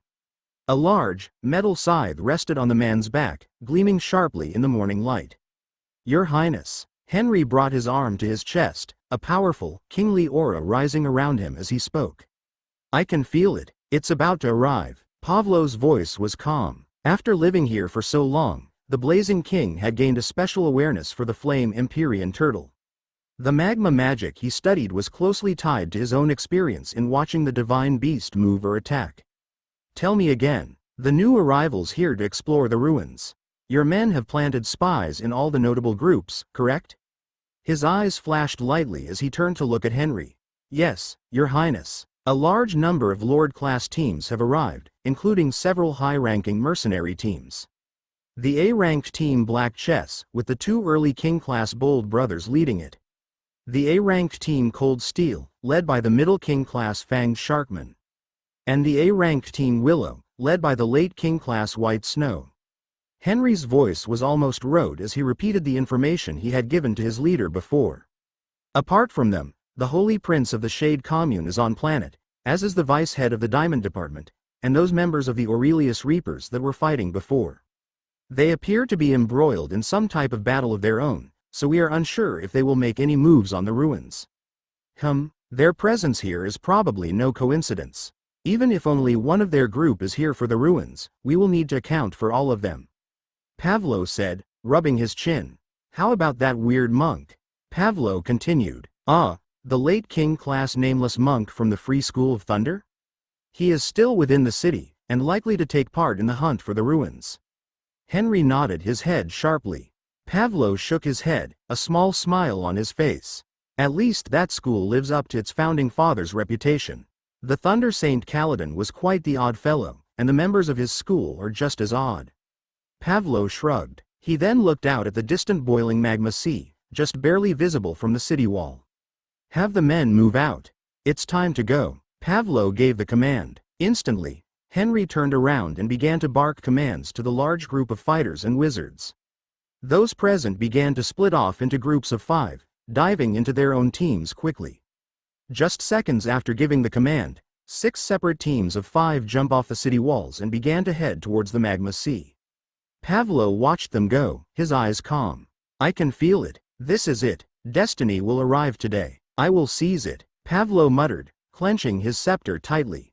As the groups shot off towards the magma sea, a single-robed figure in one of the groups of 5 turned around for a brief moment. Mello took one look at the Blazing King and then looked around at the various teams and team members the powerful King-class wizard had put together after countless years of effort and work.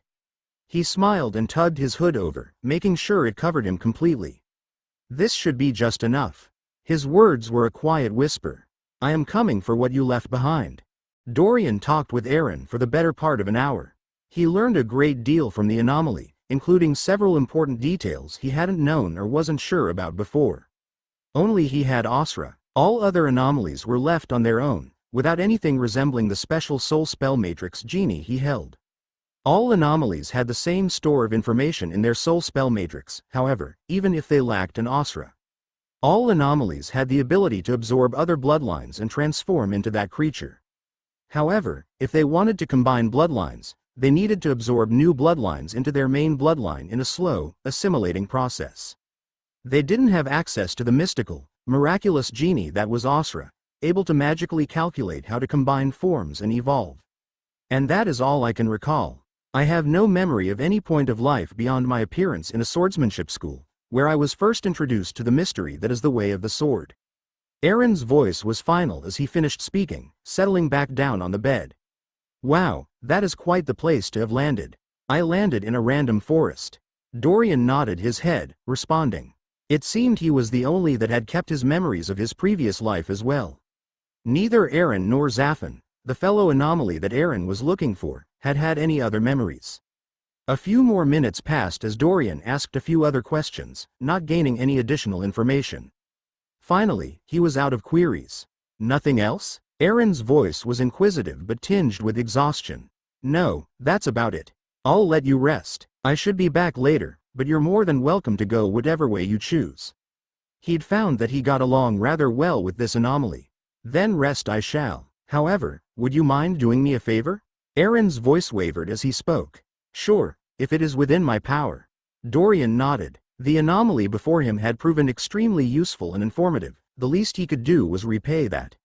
We were traveling with a team of vampires, intent on making contact with another anomaly, one that was working with the Shade Commune. Aaron began, nodding his head. Vampires? Oh, and the shades too? It must be related to the Aurelius family.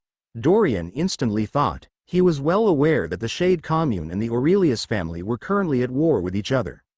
It seemed that Aaron's presence here was related to that. Aurelius vampires? He decided to check. Yes, they were members of the Aurelius family.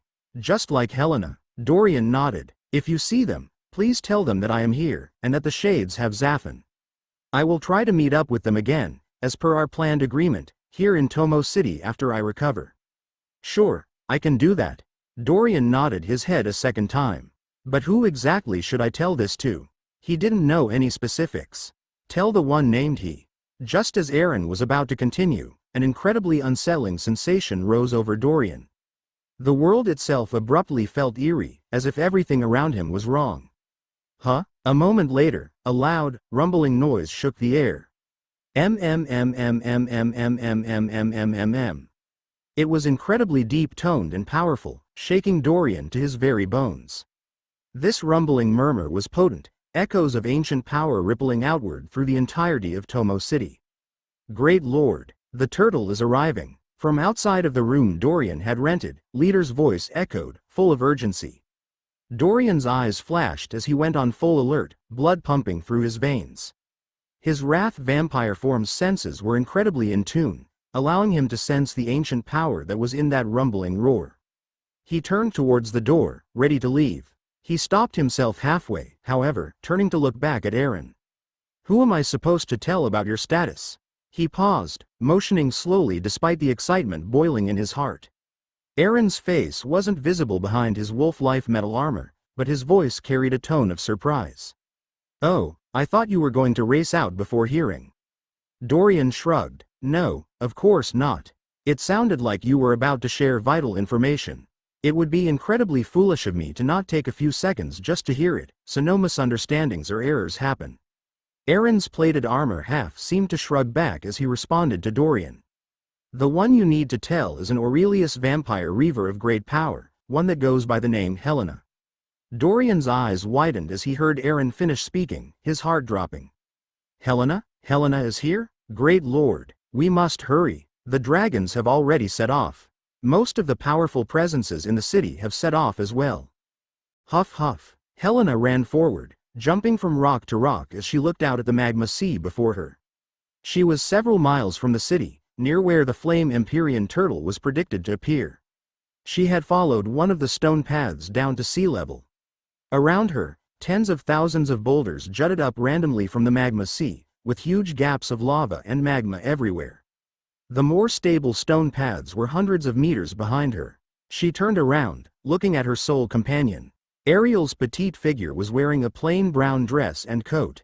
Her hair was wrapped up and she hardly looked like herself, almost entirely disguised.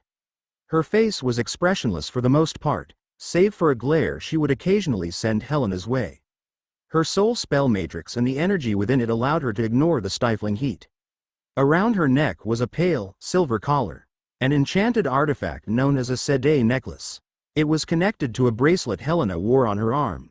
The artifact was old and expensive, as well as nearly indestructible, something even most king-class wizards most likely wouldn't own.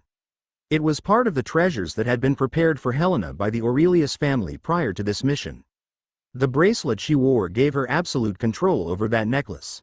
If she commanded it, the necklace would send out a searing and incredibly concentrated slice of energy at point-blank range, right into Ariel's neck, killing her. Once the necklace was set up around someone, with preparation taking several minutes, it was nearly impossible to get off as long as Helena kept an eye on her. It was brutal and it was cruel, but the trust Helena had for Ariel was long since gone. Trajan, where are you? Helena muttered as she looked out over the vast expanse of magma and rock, the steam and ash rising off of it, clouding the air. Several thousands of meters away from her, the flowing magma sea seemed to come to a standstill for an instant. A moment later, the sea began to quake. Small bubbles of air shot into the sky, forming small clumps and pillars of lava. The flame Empyrean turtle was surfacing. 130 appearance. Ah, good, you're here. We were just about to leave without you, inheritor. Mira gave Dorian a cool smile and a nod.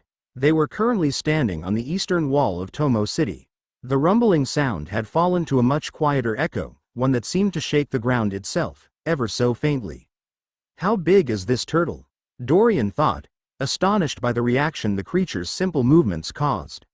Around them, tens of thousands of figures could be seen, either rushing over the wall or through the gates, heading towards the source of the noise. Wizards, mercenaries, warriors, blacksmiths, chefs, hunters, a plethora of occupations, with equally diverse races. Humans, Ethmen, strange part lizard humanoids, the pyrite rockmen, even a few shades and vampires. While only a very small number of them would be able to actually make it inside the ruins, tens of thousands of people came to Magore simply to see the appearance of the Flame Empyrean turtle. Not only for its awe-inspiring size and might, but also because the laws of the universe gathered strangely around the beast. According to the information Dorian had gleaned, it was possible to gain a sensation for any of the laws of the universe simply by witnessing the giant beast. For those at the Grandmaster class, this could be the difference between becoming a true Lord class expert or staying trapped at the Grandmaster level.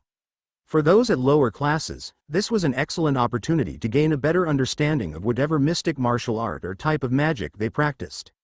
Yes, Leader found y'all. Dorian greeted Mira, giving her a nod. Leader stood behind him, wearing a relaxed set of dark gray and red clothes, designed to blend into the world around him. Dorian had no idea how Leader had managed to spot the duo casually waiting on the wall, not in the midst of hundreds and thousands of others running towards the edge of the plateau. The talented archer had seen them, somehow.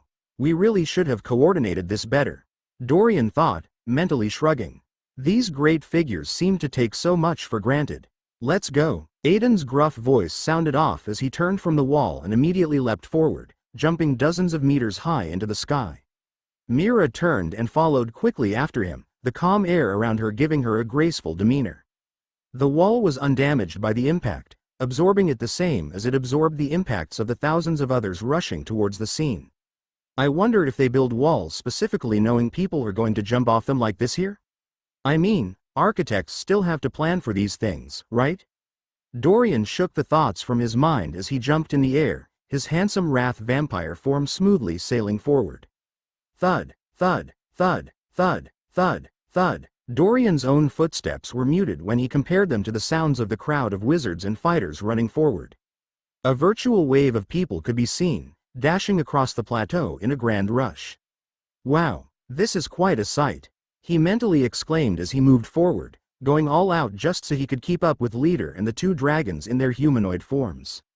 He felt excitement stir in his heart, as if he was part of something momentous. Worry filled him as well, however. Helena, what are you doing here? This is dangerous. Where are you? He wouldn't be here in such a rush at all if it wasn't for the fact that he needed to come here. Reaching these ruins was the culmination of his journey in the 30,000 worlds, all to bring back a friend that died to save him.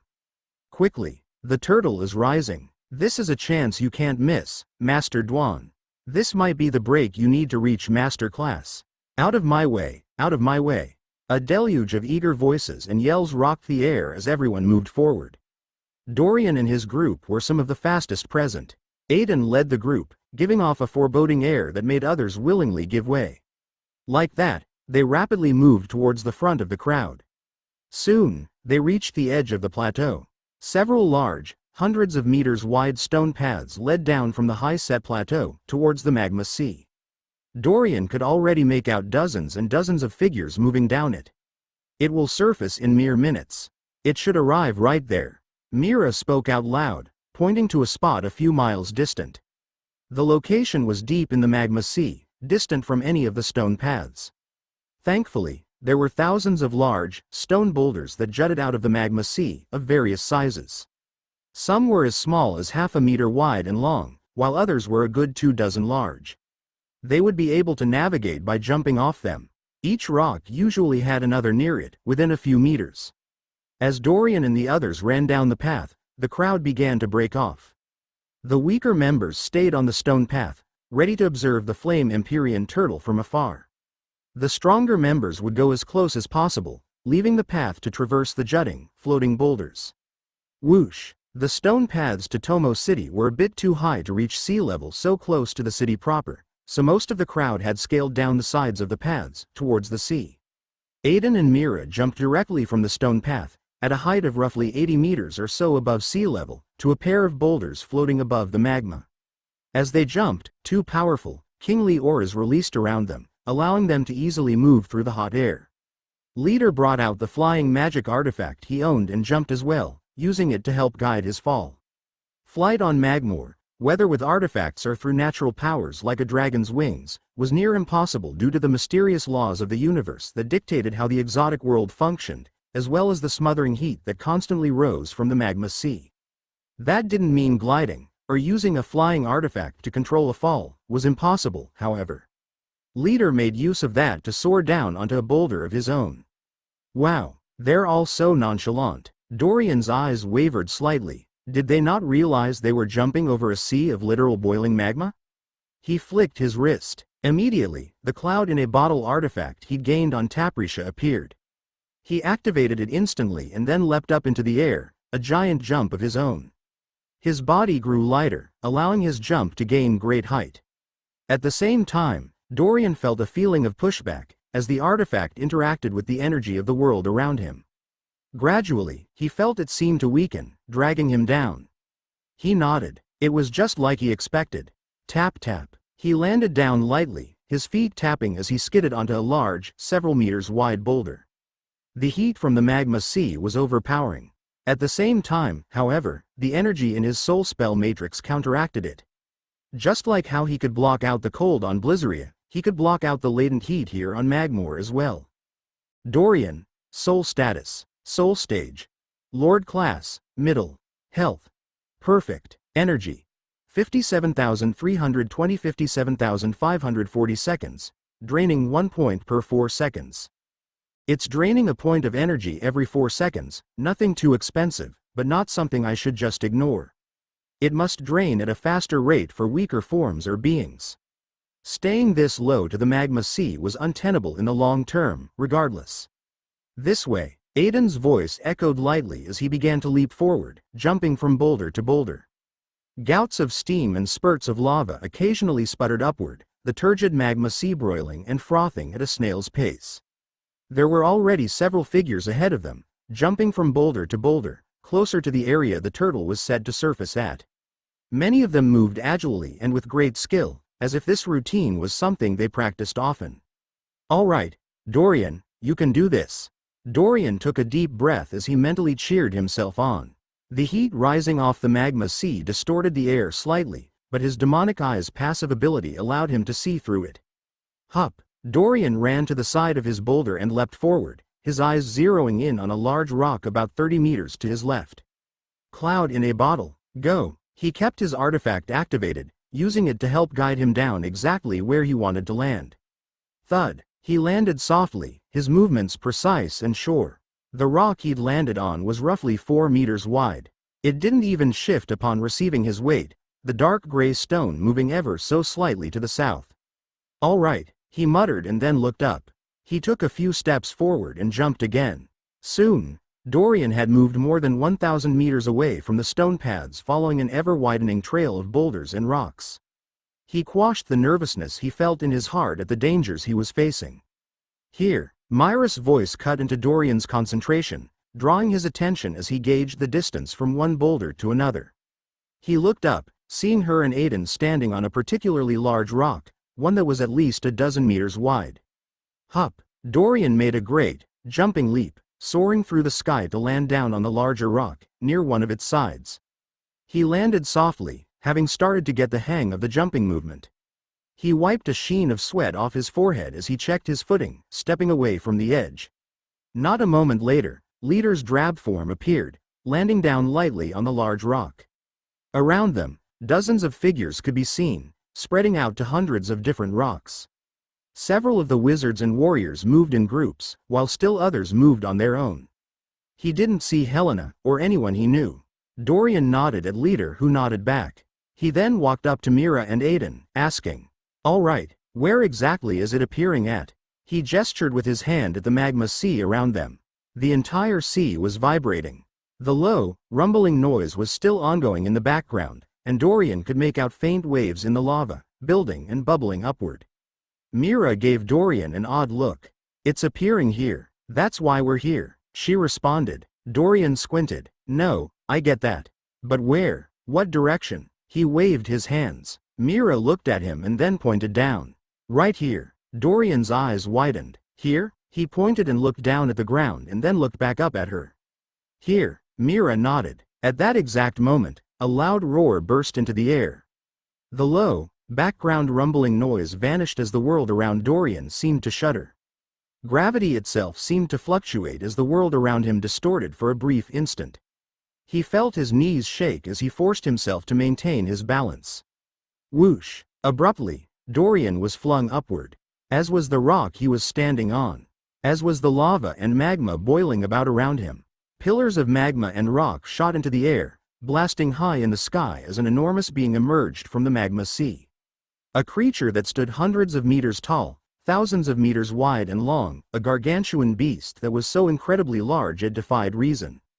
A creature that was closer in size to a mountain than to any being of flesh and blood. A creature that the great hero Ukeli had defeated in battle using his bare hands, and set within it a mysterious set of ruins that, if legends were to be believed, held not only a great store of treasures, but the secret to achieving ascension. A Flame Empyrean Turtle. Species: Flame Empyrean Turtle. Class: King Class, Pseudo-Angelic. Maximum Energy Level: 21,226,200. Dorian didn't manage to get a good look at the creature at first, not as he was thrown into the air. He only barely managed to keep his balance, going on full lockdown mode as he just tried to survive. From his spatial ring, Dorian withdrew a basic metal sword he'd purchased, one that was magically enhanced for durability.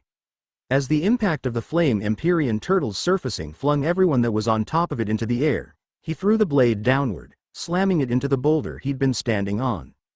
Basic magnetic manipulation. Pull. Dorian pulled himself tightly to the rock, securing himself as he soared through the air, rising with the giant beast. Around him, the various wizards and warriors that were spread out atop the beast did similar things, staying secure. Everyone here seemed to have come with some level of preparation. At least, more than their group. Boom. Whoosh. The world around Dorian shook once more as the massive creature seemed to calm down. Gravity returned to normal, the huge gouts of lava and magma settled back down to normal, the boulders that had risen with the beast landing down on its back. As the lava and magma that the giant beast had displaced began to slide off its back, it revealed a solid, stone-like black surface. The shell of the enormous turtle. Contrary to Dorian's expectations, the back of the huge turtle was covered in rough rocks and stones, some jutting up high into the air. It was almost like a large stone island, complete with a lake full of lava resting at the center of it. He couldn't see the face, or even legs or arms of the creature, only its sizable back. As Dorian looked around at the new environment, in awe at the sheer size and scale of the beast, and its raw power, Leader's voice called out, interrupting his thoughts. Great Lord, we have landed near one of the entrances. Dorian turned around, staring. Leader was standing with his bow out on top of one of the jutting black rocks that were present around them. On top of this rock, however, was a large, glowing yellow circle. One of the 10 magic entrances one needed to take to enter the Ascension ruins. Boom. Before Dorian could react, however, a loud boom shook the air. Off to Dorian's right, about 100 meters away, a small plume of smoke rose into the sky as a fireball faded away. The sounds of combat rang out, screams and yells of both anger and pain echoing. The Ascension ruins appeared on a semi-regular basis, but the largest number of people that could explore them at any one time was 60, due to the limited number of entrances, and the limited number of people that could enter each one.